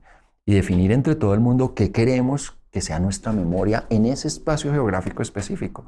Pero no soy yo o los Misak o el Estado los que deben definir eso. Para mí el reto no es la tumbada de las estatuas, es que viene después. Es decir, estás a favor de los monumentos. Sí, total, total, los símbolos son importantes. Y a la hora de elegir un monumento, ¿cuál sería la herramienta realista para votar qué monumentos deben representarnos? Que la gente se sienta cómoda. Es como lo que pasaba en el sur de los Estados Unidos con las estatuas de los esclavistas. O sea, tienes una cantidad de población negra que pasa por la estatua que representa un momento terrible para la población negra de los Estados Unidos, pues no debería existir esa puta estatua ahí, ¿sí? Creo que les pasa, creo no, estoy seguro, por ejemplo, la primera tumbada de estatuas allí en Popayán, en esta de Belalcázar, ahí tenían toda la razón. O sea, no solamente porque Belalcázar representaba un momento histórico de opresión, ¿sí? Sino porque además esa estatua particular, en ese cerro particular, también representó una negociación del Estado que les falló a la comunidad que lo tumba. Está perfecto que lo tumben, perfecto. Ahora, que si haya referencias de la época libertadora que deban estar, no sé, habría que preguntar. A mí no me representa Bolívar, ¿sí? No, pero un Nariño no me un Caldas no me disgusta, ¿sí? Pues soy yo, pues yo no soy toda la sociedad. A pesar de que Caldas creía en la frenología. Pero era en su momento, pues sí, pero también trajo, sí, ¿sí me entiendes? Juzgar la historia con ojos de hoy es difícil, ¿sí? Es como hablar de comunidades originarias. No, es que las comunidades originarias en Colombia. ¿Cuáles son las comunidades originarias? Porque antes de los Misak, antes de los Muiscas, estaban las comunidades Clovis de hace 15.000 años. Entonces, ¿cuáles son las originales de verdad? ¿Sí? Ese es un jueguito complicado de jugar, ¿sí? O juzgar la historia con ojos actuales o irse tan atrás como para justificar lo que está pasando hoy, ¿sí? Infortunadamente las sociedades van evolucionando y se van transformando y cosas se van perdiendo. Y eso es desafortunado, pero es parte de la evolución humana. Ejemplo, nadie hoy llora por las estatuas de Baal o de Marduk en Mesopotamia, pero ellos fueron súper importantes hace 3000 años durante la Edad de Bronce. Pero ¿quién hoy en día habla de Marduk? Nadie, ¿cierto? ¿Estamos llorando por Marduk? No, ¿sí? La cosa se transformó y se va a seguir transformando. Si conserváramos prístinas las culturas, ¿por qué no seguimos asesinando niños en las pirámides de México para la prosperidad de las tierras? ¿Sí? A mí me parece que hay que tener cuidado con eso. Eso que hablas está relacionado con una pregunta que nos llegó de Sergio Yepes. Él dice, ¿qué piensa de los saberes ancestrales como formas de pensamiento? Válido, súper válido, pero los que funcionan. Sí, no, a mí no me gustan los extremos, ¿sí? Entonces, no me gusta el extremo tremendamente positivista, cientificista, ¿sí? Teoría científica. Tampoco me gusta el pachamamismo extremo, ¿sí? El de, venga, que abracemos árboles porque sí, no. Si vamos a abrazar árboles, cuénteme cómo es el maní y respetemos el asunto, ¿sí? Eh, y hay que tener cuidado también con la apropiación cultural, ¿no? Entonces, muy chévere, qué sé yo, ir al Putumayo a tomar yagé, pero óyeme, no es tu parche, ¿sí? O sea, si tú vas a tomar yagé, lo respetas, ¿sí? Y vas y hablas con el taita y el taita te da permiso y hay una preparación y lo tratas de entender y si el taita te dice que no, no tomas yagé, ¿sí? Lo que hicieron aquí nomás en Minimal con el mambe de coca, que usan como ingrediente. Ellos usan ingrediente de mambe de coca porque pidieron permiso y entienden el mambe, ¿sí? Porque se trajeron los taitas y le compran a un taita específicamente que autorizó que para esos postres se usara mambe. De resto no, ¿sí? Entonces, válidos, súper válidos los saberes tradicionales. Yo personalmente, por ejemplo, creo en la, ¿cómo se llama? La aromaterapia. ¿Cómo se llama esto? No, no es aromaterapia. Eh, Ay, medicina. ¿Cómo? No, Urinoterapia. no, ¿cómo se llama esto? Bueno, de estas, que son como más holísticas. Pero eso soy yo, ¿sí? Homeopatía. Homeopatía. En la homeopatía porque le funcionó a mi pelada, ¿sí? O creo yo que le funcionó con un tema de asma, precisamente. Ella no tiene y fue por homeopatía porque estabas cada 8 días en el médico con inhaladores y todo. Cuando hicimos un proceso homeopático, literalmente se curó, ¿sí? Entonces a mí me funcionó, chévere. ¿Me molesta el ultrapositivismo? Sí. Me molesta un Moisés Wasserman que dice, no, puta, lo que no es ciencia no vale, y lo que no es ciencia que me guste a mí. No. Hablando de esa línea fina entre lo que son las creencias personales y lo que es la ciencia, Paola Chaparro pregunta, bueno, dice, las religiones, además de un sistema de creencias, se constituyen en un sistema de control moral para las personas. ¿Por qué ser creyente si las religiones coartan las libertades individuales? Eso depende de cómo tú asumas la religión y qué religión sea y cómo estás relacionada con ella. Yo no sé si las religiones coarten las libertades individuales. Creo que los representantes y los administradores de muchas religiones sí tienden a controlar y a coartar, pero que si uno, por ejemplo, viene del catolicismo o del cristianismo para hablar de algo más amplio, eh, es muy, muy bonito y muy básico. ¿Sí? Si usted lee los Hechos de los Apóstoles y lo que hacía Jesús, no era algo extraordinario, era incluso algo que va en contra de los administradores de esa religión. Por ejemplo, poner la otra mejilla. ¿Sí? Pero ahorita vemos que grupos radicales cristianos son los más violentos, ¿sí?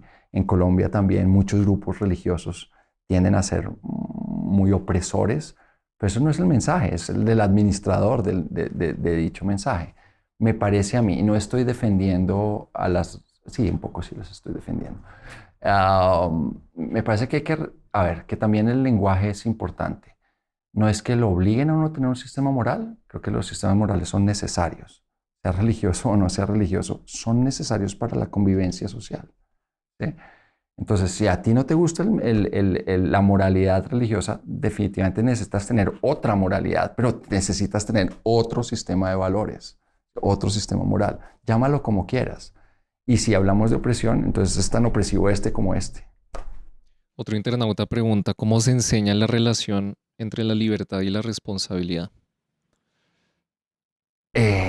Con consecuencias, mostrando las consecuencias. A ver. A ver si usamos un caso de mi chino. Um, a ver, ahora no se me ocurre. Pues tenía un millón. Pero hay Eh, manera de enseñarlo. sí, un poco prueba y error también.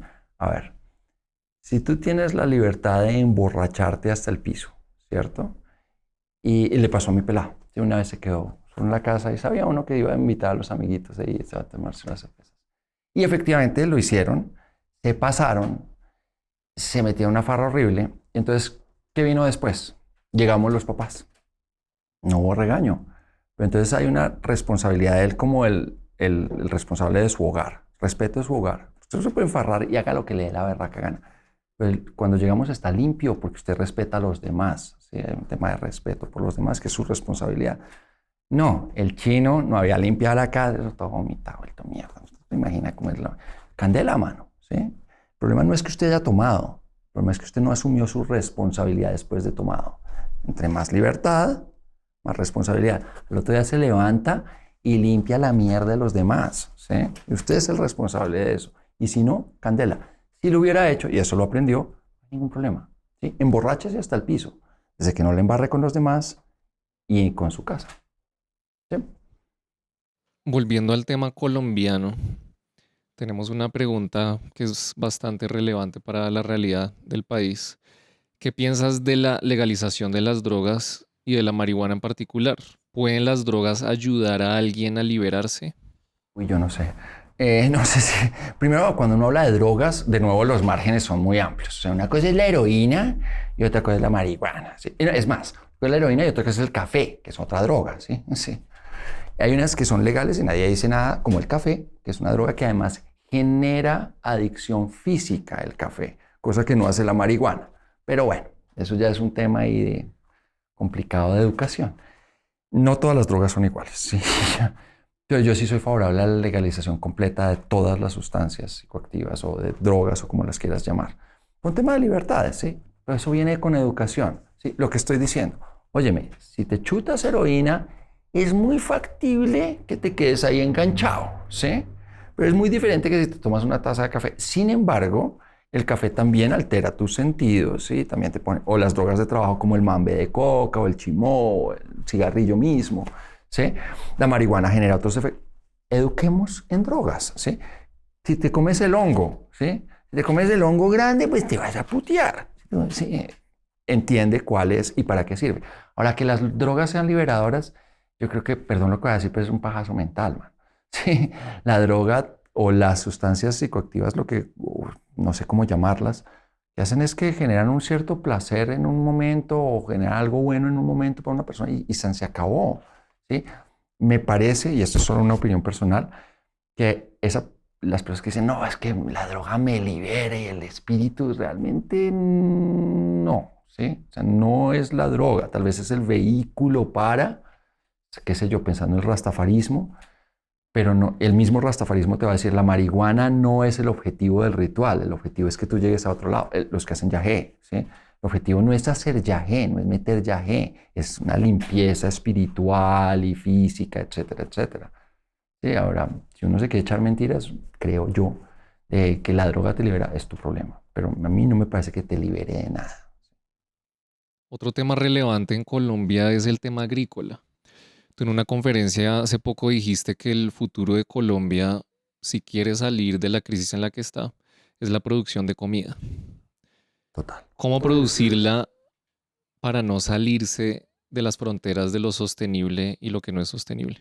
Es que no las estamos produciendo sosteniblemente porque estamos cagándola muy feo con el sistema neoliberal. El sistema neoliberal está basado en la oferta y la demanda.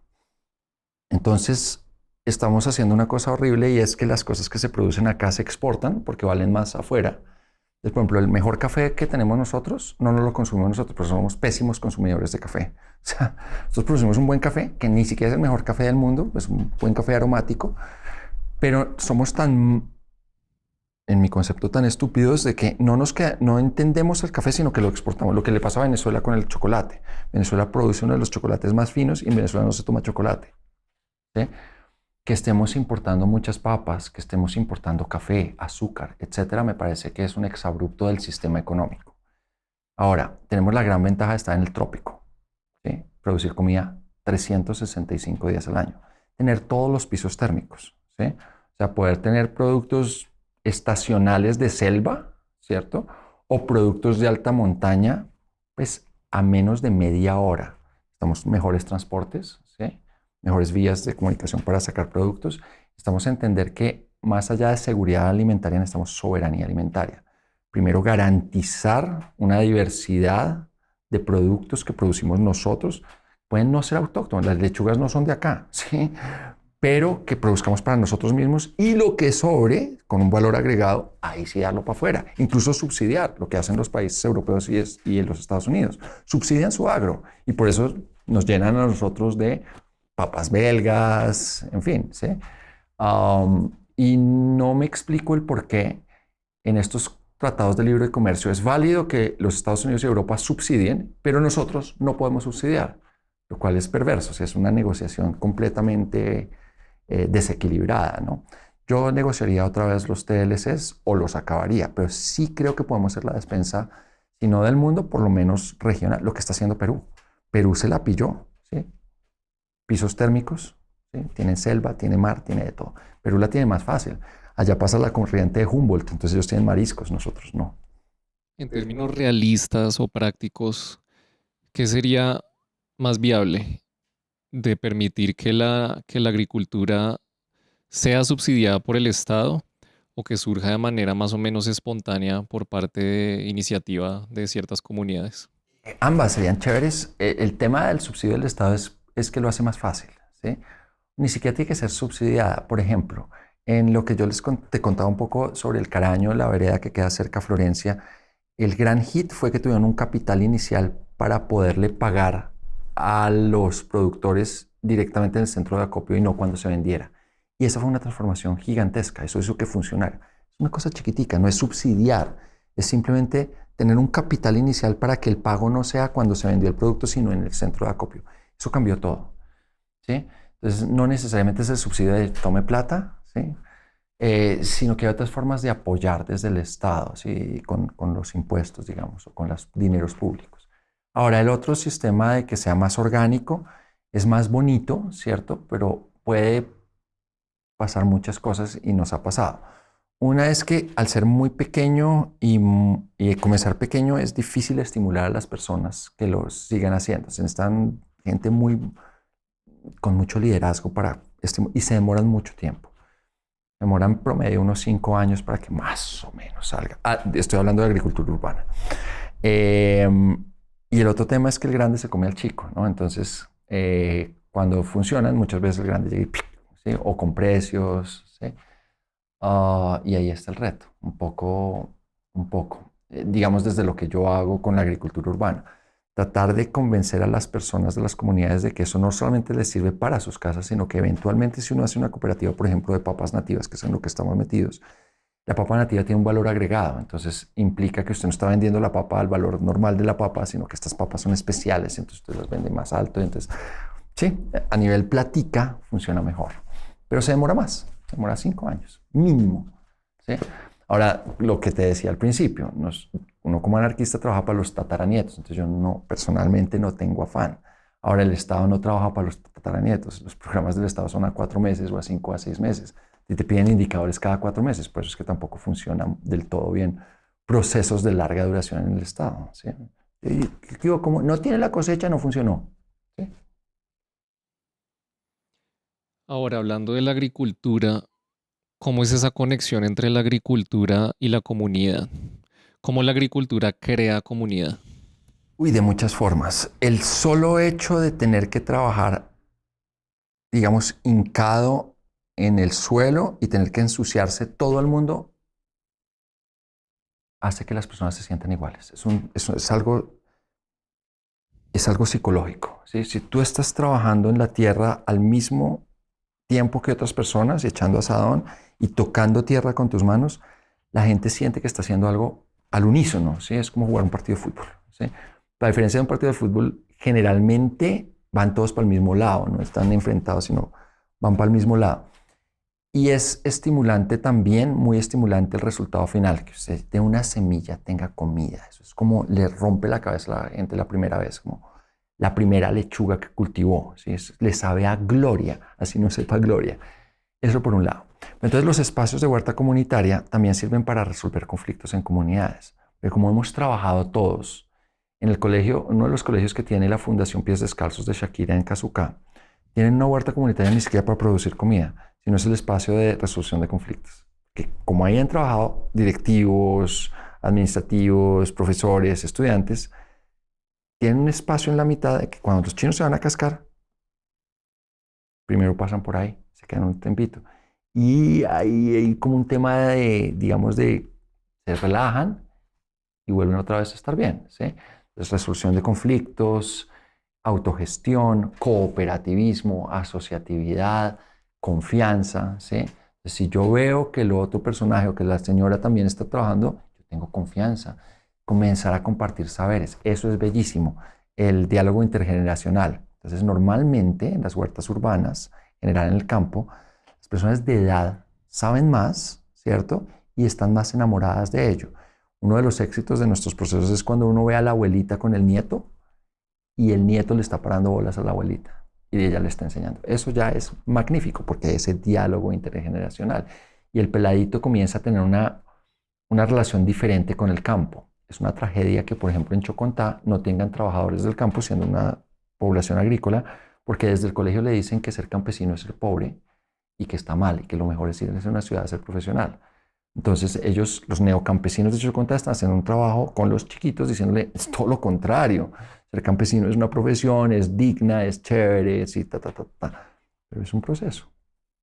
Hablando de ese prejuicio que se tiene del campesino en este país, la agricultura urbana podría ser una solución para cortar esa brecha entre lo que piensa una persona que vive en la ciudad y una persona que vive en el campo. Completamente. Y además que es cool, ¿no? Entonces ahora está como de moda, entonces, y yo exploto eso. Hoy en la escuela tratamos de explotar eso, el que sea cool y que sea relevante y que no sea muy, como que estamos buscando, por ejemplo, un nombre para la red de huerteros y no puede ser red de huerteros, sino que tiene que ser algo más cool. ¿Por qué? Porque queremos hacerlo popular, ¿sí? Queremos que sea una moda y que la gente diga que chimba. Señora del Nogal diga, yo tengo una materita y quiero sembrar papita en vez de margaritas. Ganado, chéverísimo, ¿sí? Tenemos que hacerlo así y creo que sí, la agricultura urbana tiene esos dos propósitos también. Dos propósitos adicionales a los que te digo, adicional a la resolución de conflictos, etcétera. Uno es cambiar un poco la imagen del campo y de lo que cuesta producir comida, porque es que la gente también va al supermercado y dice, ah, pues una bolsa de leche es fácil. A ver, pilla a ver qué tiene la bolsa de leche detrás, ¿no? Una papita eso es fácil, es como que uno papa y la bota, o sea, el mango, lo que sea. No, pille cuánto cuesta, sí, esto es jodido, o sea, haga un surco de 1 metro, echa asadón 1 metro, ¿sí? Eso le cambia a uno la perspectiva, manos ampolladas, ¿sí? Hay una diferencia ahí. Y la otra es que la agricultura urbana sí puede producir comida para una ciudad. Un dato súper relevante. En 1943, en plena Segunda Guerra Mundial, los Estados Unidos lanza un programa que se llama los Jardines de la Victoria. Resulta que por los bombardeos y porque los hombres estaban en el frente de batalla, no había agro en los Estados Unidos, estaba bajando la producción de comida. Entonces la gente que se queda en casa, mujeres, personas de edad, niños, dicen, donde sea cultive comida. Necesitamos como esfuerzo de guerra que usted cultive. Tiene una matera, meta ahí comida. ¿Sí? Tiene un antejardín, meta comida. El año siguiente, los Jardines de la Victoria pudieron generar 44% de toda la comida que se produce en los Estados Unidos. O sea, con agricultura urbana, el país que más comida produce en el mundo pudo producir casi la mitad, ¿sí? Solamente cultivando en las casas. Y eso me parece un dato súper, súper relevante. Que lo que te va a decir un agroindustrial o alguien que fomenta la seguridad alimentaria por encima de la soberanía alimentaria es, eso es ineficiente, eso da 3 papitas y no da más. ¿Sí? Eso que 2 lechuguitas, eso no da nada. Claro, porque está viendo una huerta así, una red de huerteros, así que tenga cientos de huerteros, es una cosa diferente. Es un sistema de producción de alimentos. Y tú ves que la agricultura urbana y en general el futuro de la humanidad eh, puede encontrar aspectos rescatables del capitalismo o hay que abolirlo. Sí, yo creo que sí, sí, hay aspectos muy rescatables del capitalismo y creo que es muy difícil de abolirlo también. De nuevo, yo no me lo imagino tampoco, porque también tengo que ser honesto, yo fui criado en un sistema capitalista, sí, o sea, yo entiendo el valor del, o sea, uno entiende que cuando saca un billete, el billete es un pedazo de papel, pero tiene una referencia de valor, ¿sí? Ahora, el capitalismo rampante, sí, horrible de acumulamiento por acumular, me parece que es espantoso, es antihumano, ¿sí? Eh, pero también tiene un tema como de reto, ¿sí? De poder hacer, ¿sí? Que me parece chévere, ¿sí? De retarse uno mismo. No me gusta la palabra emprendimiento, la odio, ¿sí? Pero digamos que detrás de esa palabra horrible y esa religión horrible del emprendimiento está la posibilidad de un ser humano de poder superar sus condiciones también, ¿no? Tiene una buena idea, le camella y lo saca adelante. Y eso me parece que está bien, ¿sí? Me gusta más el rebusque, la palabra rebusque, que es un poco el emprendimiento de Colombia. ¿Sí? Uno ve, mi primer jefe tiene tercero de primaria y es uno de mis héroes. ¿Sí? De tercero de primaria, el man comenzó en el barrio Galán con una zorra vendiendo baldosín. Y ahora es un tipo tetramillonario que tiene en toda la comunidad andina locales de baldosín y de construcción y de todo, o sea, depósitos por toda Colombia, en Perú, en Ecuador, no sé qué. El man se hizo a pulso de tercero de primaria. ¿Sí? Me parece brutal. Y esa es una de las promesas del capitalismo, ¿no es cierto? Si uno trabaja duro, no sé qué. Él, claro, los oyentes o los que nos están oyendo dirán, es una excepción. Y sí es una excepción. Que no todo el mundo tiene las mismas condiciones, la misma brillantez, porque el tipo es descomunalmente brillante, la misma suerte, ¿no? No sé. Pero esa parte del capitalismo me gusta, como el reto de poder hacer. Pero detrás de ese éxito también están los empleados que trabajan en sus empresas, ¿cierto? ¿Qué calidad de vida tienen ellos? Eh, Tienden a durar mucho en las empresas del hombre, porque porque no sé, ese es un tipo muy particular, es muy particular. Eh, Tiene sus salidas en falso, ¿sí? Como buen jefe y puta. Pero digamos que sus empleados tienden a durar mucho tiempo con él y ese es un dato relevante, ¿sí? O sea, no hay una rotación constante, sino, sí, tienden a durar mucho con él.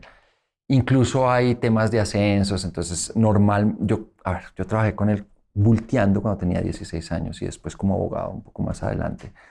Eh, pero yo me acuerdo que cuando tenía 16 años y estaba bulteando, una de las secretarias que era con la que yo hablaba y tomaba tinto, yo estaba bulto y ella era la secretaria, después más adelante cuando volví a estar allá como abogado, unos 7, 8 años después, ya era la administradora de varios puntos de venta, o sea, sí hubo una, ¿sí? Y pues yo siento que el tipo era un tipo chévere, ¿sí? Con todas las limitaciones del sistema también, ¿no? En ese sentido, ¿no sería más recomendable convertir la empresa en una Ah, cooperativa? chévere también. Ah, sería divino. Sí, pero ¿dónde está también la brillantez del man? Esa empresa se caería sin el man. ¿Sí? Ahora hay un caso similar al tuyo, al que tú estás planteando. Fulanitos, el restaurante de comida vallecaucana, ahora se me olvidó el nombre, era de uno de los mayores investigadores en gastronomía en Colombia, un tipo que además súper interesante de Cali, que fue aventurero pues, en los Estados Unidos, hizo de todo y tuvo su plata. Y al final de sus días, él le dejó a sus trabajadores, porque quiso Fulanitos. Hoy en día Fulanitos es una cooperativa de los trabajadores de Fulanitos, es de ellos, es de los trabajadores. Y lo han mantenido, me parece bonito también, ¿sí? El caso que te digo de mi jefe Jorge Rusi, él es simplemente va más allá o sea, es la persona, quizás la persona más brillante que yo conozco con tercero primario. Él es, a ver, le doy un ejemplo. Hace 20 años, sus hijos, tiene 4 hijos, tenían 7, 5, 4 y 3. ¿Sí? Los mandó a un internado a la China. Y todo el mundo, ¿usted qué es bobo? ¿Qué le pasa? Porque manda a sus hijos a un internado a la China. Hace 25 años tal vez, dijo, porque mis hijos van a aprender a hablar chino y la China será el futuro. Lo dijo hace 25 años. Sus hijos, que están trabajando para él, saben hablar chino perfecto, ¿sí? Y tienen negocios con la China y les va súper bien. El tipo había anticipado eso 25 años antes, cuando nadie hablaba de la China. ¿Sí? Es ese nivel de brillantez que yo creo que no conozco a nadie que lo tenga. ¿Sí? Es una persona excepcionalísima. ¿Mm? ¿Y hay que ponerle una traba a la acumulación de capital o no? Sí, total. Creo que es una vergüenza, hasta a nivel económico. ¿Sí? O sea, para el capitalismo no es la acumulación de riqueza. El capitalismo perfecto es la circulación de la riqueza para producir más riqueza. La acumulación de riqueza es feudalismo. Sí, eso no es capitalismo, que es un poco lo que pasa con los grandes capitales en los Estados Unidos y en otras partes, también aquí en Colombia, ¿no? La acumulación de tierras y de riquezas, eso no es capitalismo, eso es feudalismo. El capitalismo es consumo, consuma constantemente. Tiene 1.000, gasto 1.000, o gasto 800, ¿sí? Va fluyendo el dinero. ¿Qué pasó en el 29? La gente dejó de consumir, ¿sí? O en el 2008, en la gran crisis, ¿sí? Entonces sí, yo creo que hay que ponerle coto a esas superfortunas que no van para ningún lado además. Un internauta pregunta, ¿ves en la crisis climática alguna oportunidad para que se fortalezcan las comunidades autogestionadas y el anarquismo como movimiento Sí, político? y lo estoy viendo, sí, sí, se está fortaleciendo. En pequeño, ¿cierto? O sea, surgió el problema, las instituciones que supuestamente deben ayudarme a resolver el problema no funcionan por la crisis, la gente resuelve el problema, ¿sí? Y creo que sí es una oportunidad. Sí, y estamos en una gran oportunidad y seguiremos unos años así, creo que sí. Y creo que está en nosotros los anarcos mostrar que es una posibilidad de vida válida y dar un buen nombre. Otra herramienta de resistencia dentro del sistema que tú has presentado son los medios de transporte alternativos. Tú hiciste un artículo que se llama Oda a la patineta en El Espectador. Pero me investigaron ¿Por bastante. qué la patineta representa una herramienta de resistencia? Lo que pasa es que ese artículo está hecho mucho desde el gusto personal y desde el volver a algo que me gustaba mucho cuando era adolescente y que perdí durante toda mi adultez y que ahora otra vez es como, que es el monopatín, ¿sí? La patineta, el skate. Eh, a ver, no tanto como medio de transporte. Creo que es una forma que tienen los chicos jóvenes muy rebeldes de, de tener valores, de adquirir valores jugando con la calle y siendo rebeldes y revolucionarios en la calle y haciendo olis y haciendo cosas. No sé, no, creo que después cuando son grandes se la pillan que eso da disciplina, ¿sí? Que, da, que le crea a uno cierto coraje. Entonces, cuando tú vas a hacer un truco en un monopatín, por ejemplo, derrapar en un rail, tú ves el video, cuando el chino brinca, le pega el monopatín. Para hacer eso se tuvo que aporrear 40 veces, ¿sí? Romperse los dientes, sangrar, pararse, volverlo a hacer, ¿sí? Un tema de mucha disciplina, de mucho coraje. Entonces, el skate está muy mal visto, no solamente en Colombia, sino en el mundo entero. Siempre le tiran la policía a los pelados, le ponen barritas para que no hagan. ¿Sí has visto que les ponen como cositas para que no hagan? ¿Sí?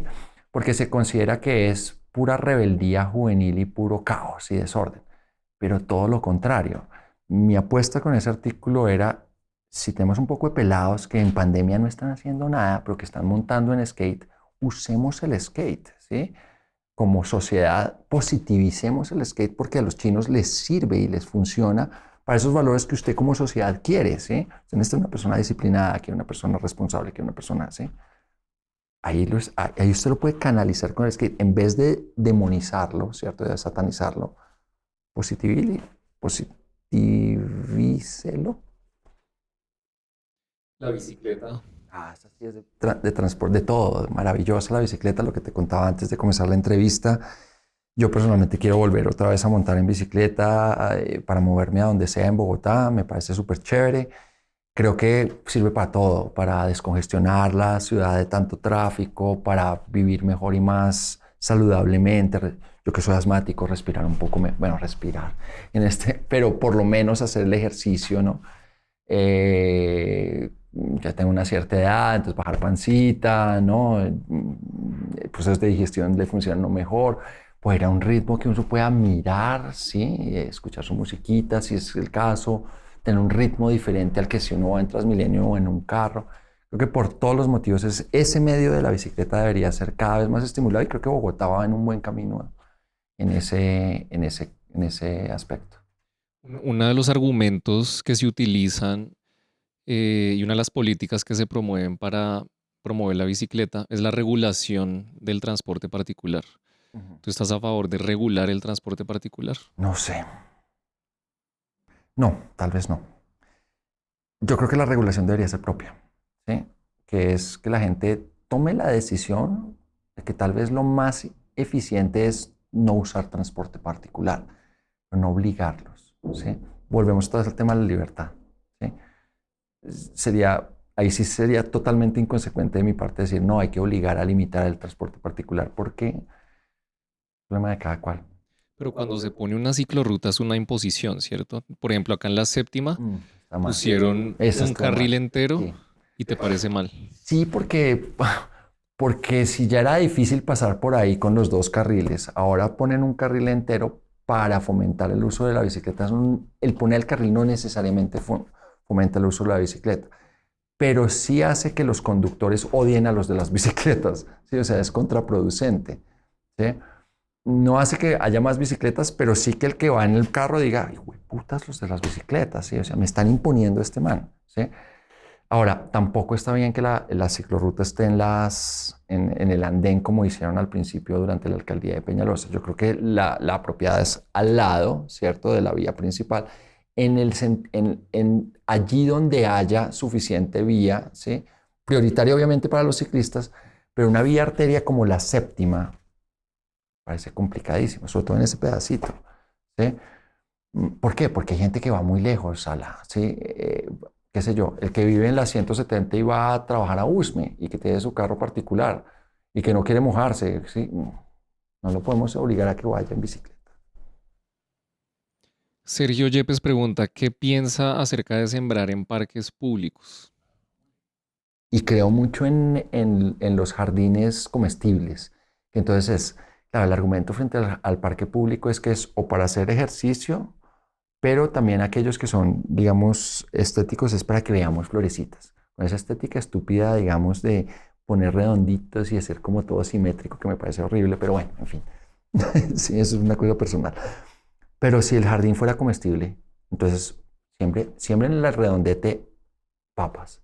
Las flores de las papas son bellísimas, ¿sí? Además son de muchísimos colores, o maravillas, que es una flor así grande que florece un solo día al año.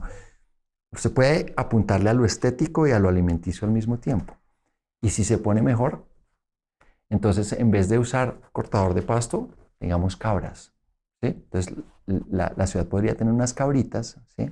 Y las cabritas le cortan ese césped perfecto, ¿sí? Además le dan leche. Y cuando está muy viejita, le da carne. Maravilloso. Entonces ya no tenemos a alguien que corte el césped, sino cabritas. Tenemos un sistema integral. ¿Y cómo regular el hecho de que lleguen personas y se roben las papas o destruyan el cultivo? Al principio pasará, pero si usted sigue y sigue y sigue, eventualmente la gente va a decir, ah, qué chévere. ¿Sí? Y ha pasado, nos ha pasado. En Cazuca pasó. Primera huerta al día estaba dañada, ¿sí? Porque además estaba al lado de la olla, ¿sí? Entonces le daba mal la imagen a la olla. Nos hablamos con los de la olla, ¿sí? Nosotros nos estamos metiendo con usted, no con nosotros. Listo, venga, parcero, le cuidamos. Poquito a poquito íbamos soltando. Está pasando en Usme también lo mismo. Primera huerta y en Tejares. No, eso nos boicoteaban, nos echaban el popo de los perros y de todo. Se sigue con constancia hasta que la gente se va pillando. Está bonito, que le sirve, que la gente le gusta. Y poco a poco se va mejorando. Hablando de otros temas de resistencia al sistema, un tema muy álgido en Bogotá es el tema de los colados en Transmilenio. ¿Tú apoyas la noción de que alguien no pague etiquete en Sí. Transmilenio? Y yo también me colo cuando puedo. Me cuesta porque ya soy viejo, entonces ya soy como, me veo ridículo colándome en Transmilenio y fue puta, me coge la policía y qué vergüenza. Sí, soy profesor. Pero cuando puedo lo hago y me parece bien. Sí, no tengo ningún problema. ¿Por qué? Porque además es un sistema privado de transporte que está lucrando unos pocos, porque es absolutamente venenoso el costo, o sea, que valga más de 5.000 pesos un trayecto de ida y vuelta. Parece absurdo que no haya. Ahora creo que tienen para el CISBEN, creo que es un poquito menor, no haya descuentos para estudiantes como pasa en otros sistemas masivos, pero sobre todo el hecho de que nos vendan el cuento de que es un sistema público, pero que no es tan público, sino que son de particulares, que son los mismos que tenían los buses. No, ahí sí, cuélense, háganle. Sí, Y si el bótalo. operador fuera público, cuélense. No, tal vez no. Si nos pertenece a todos, no. Y si funciona bien, que esa es la otra, ¿no? Si funciona bien, bien. Es decir, si hay maneras de que ciertas iniciativas estatales nos representen a todos. Sí hay. Sí hay. Las cebras, las cebras de colores comenzaron siendo una iniciativa privada y después la ciudad se la pilló y la cogió. Y me parece que está haciendo lo bonito, además, pintando cebras de colores, más estéticas, con mensajes. Se ganaron el Premio Mundial de Movilidad, ¿no? Por esas cebras de colores. Luis Fernando Sánchez pregunta, ¿cómo vive un anarquista con unas ideas tan claras, 2 años de pandemia y encierro, para replantear su ideología? ¿Será ese Luis Fernando Sánchez, el profesor Luis Fernando Sánchez? Supongo que sí. Pero no sé, puede ser un homónimo. Eh, um, no sé, la pandemia fue rara para todo el mundo, ¿no? O sea, yo creo que nadie quedó igualito. O sea, entró pandemia y salió igual, ¿no? Yo creo que a todo el mundo, y hablaremos de la pandemia hasta que nos muramos, porque fue como el evento de nuestras vidas. Espero que no haya otro de ese tipo. Dios. Yo siento que eso es una cosa generacional, que pasa una vez cada generación, una cosa así de grande. Um, yo no sé si tenga tanta claridad. Creo que antes tenía más claridad con mi anarquismo. Antes era más radical lo que te decía. Y más activo como en convencer y pelear. Creo que simplemente la pandemia hizo que para mí internamente en mi casa fuera más unida. Como, si vamos a hacer esto como equipo y de todo, desde salir a comprar al mercado hasta la cocina, hasta qué vamos a hacer en nuestros tiempos libres, fue chévere y bonito a nivel de mi hogar. Más allá de eso, no creo que haya cambiado mi forma de percibir el mundo. Al contrario, siento que hubo lo que estamos hablando ahora, que ahora hay más oportunidades para vender esta idea mejor. ¿Sí? Es eso. Retomando las herramientas de resistencia que hemos mencionado hoy, agricultura urbana, medios de transporte como la bicicleta, no pagar Transmilenio mientras siga siendo un operador privado. ¿Qué otros ejemplos hay de resistencia al sistema? Bueno, hay muchos. Los clásicos de la no violencia cuando hay manifestación, ¿sí? Entonces, que también creo en las manifestaciones públicas, pero no las violentas. ¿No? El capucho no. Bueno, también entiendo la lógica del capucho, pero yo personalmente no soy favorable a eso. Las típicas de Gandhi, de sentarse en el piso y entonces si viene la policía tú te quedas quieto, entonces para cuando ya te van a coger o a tocar o te acuestas, sí, hay unas metodologías además, entonces te tienen que levantar, te desgonzas para que te tengan que levantar y sea muy espectacular, alguien te graba para que eso salga en medios. Eso me parece que es tremendamente válido. Creo que el graffiti es tremendamente válido también. Que el graffiti es la voz de la calle y yo soy muy favorable a rayar pared también. Creo que una pared se vuelve a pintar, eso tampoco es un enredo. Y que hay unas cosas bellísimas y chéverísimas y unos mensajes bacanísimos en el graffiti. Yo creo que en casi todo en la vida uno puede resistir la opresión. ¿Sí? Una película muy linda, hay muchas películas muy lindas, pero hay una, digamos, creo que es En el nombre del padre, que es con Daniel Day-Lewis. Sí, creo que es ahí. Una escena del man en la celda tranquilo, ¿sí? Y está resistiendo y lo dice, ya estoy tranquilo conmigo mismo y por eso nadie me puede tocar. Está resistiendo. ¿Qué mejor forma de resistencia que estar en una cárcel puteado y tranquilo? ¿Sí? O sea, nadie me puede tocar. Creo que hay muchas formas de hacerlo desde que uno sea constante, ¿sí? Y tenga claro que uno no se puede mover de sus principios, de sus valores, que eso es innegociable, pase lo que pase. ¿Sí? Y creo que eso se transmite. A una semana de las elecciones, ¿qué mensaje le darías a un joven que en este momento esté mirando este programa y se pregunte, bueno, pero ¿voy a votar o no? Pregunta me pones, Alex. Ay, Dios. ¿O sigo resistiendo por afuera? O las dos. Las dos. Las dos tal vez. Siga resistiendo y trate de tomar una decisión no en caliente, no porque digan los amigos o la casa o el noticiero, sino pienses, si estamos hablándole a un joven, piénsese en unos 3 años o 4. ¿Sí? Si usted tiene 17, tendrá 20 o 21. Si usted tiene 20, tendrá 24. ¿Qué país quiere? ¿Qué Colombia quiere? ¿Qué contexto quiere usted para usted mismo? Piense cuál de los dos candidatos le permitirá posiblemente, con lo que ha dicho y con lo que propone, más allá de lo que usted ha oído, ¿sí? Trate de investigar un poco. ¿Cómo se ve usted, cómo ve usted el panorama en 3 años? No lo estoy diciendo en 10, en 3 años, ¿sí? Un año antes de que se acabe este gobierno que va a entrar. Y tome la decisión con base en eso, en lo que más le sirva a usted. No piense en Colombia como un todo, ¿sí? Porque es un romanticismo que en este momento tal vez no viene al caso. Piense en su contexto. Piense qué le serviría a usted. Eso sería lo que yo aconsejaría. ¿Salir del país es una forma de resistencia? Creo que sí. Creo que sí, creo que es algo muy válido también, no solamente como forma de resistencia, sino como forma de supervivencia, incluso por salud mental en muchos casos.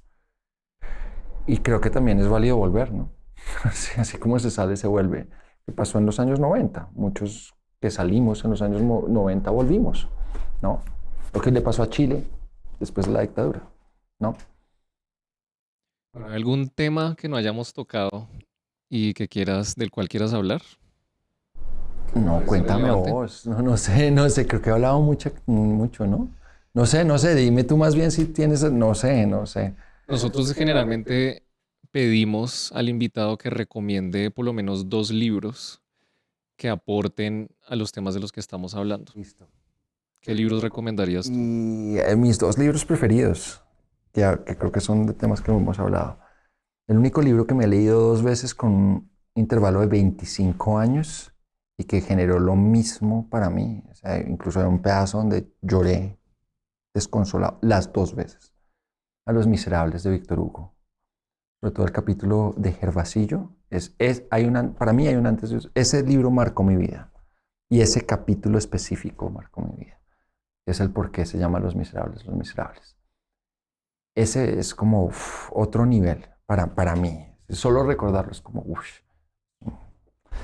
Y hay uno muy chévere de un autor danés, también premio Nobel de Literatura en el 25, que se llama Knut Hamsun, el autor, y el libro se llama Bendición de la Tierra. Ha habido solamente 2 ocasiones en las cuales la Academia Sueca ha dado el Nobel por una obra. En los años 70, en el 69 se la dieron a Pasternak por el Doctor Zhivago y a Knut Hamsun por Bendición de la Tierra en los años 20. Así de buena es. Y casi no se conoce. Y es una historia campesina en el norte. Es muy bonito, muy recomendado. Bueno, estamos a 8 minutos de completar 2 horas, entonces vamos a cortar. Julián, muchas gracias A por ti aceptar esta muchas invitación, por gracias. inaugurar nuestro canal. No, a ustedes mil Te gracias. deseamos mucha suerte y a las personas que nos están viendo en este momento, también les agradecemos por estar en sintonía. Y Videm, muchas gracias a quienes nos están viendo, a ti muchas gracias, al equipo que es increíble y pues ojalá el proyecto llegue a muy feliz término en mucho, o sea, que les dure eternidades y que yo no sea, o sea, que yo sea como bueno para abrir esto porque no puedo ser tan malo. En fin, no sé, ustedes me contarán. Y aquí el man se está riendo. Me está diciendo, no, primero y último, este man la cago. Espero que Gracias, no es Julián. así. No, a ti. Y muchas gracias.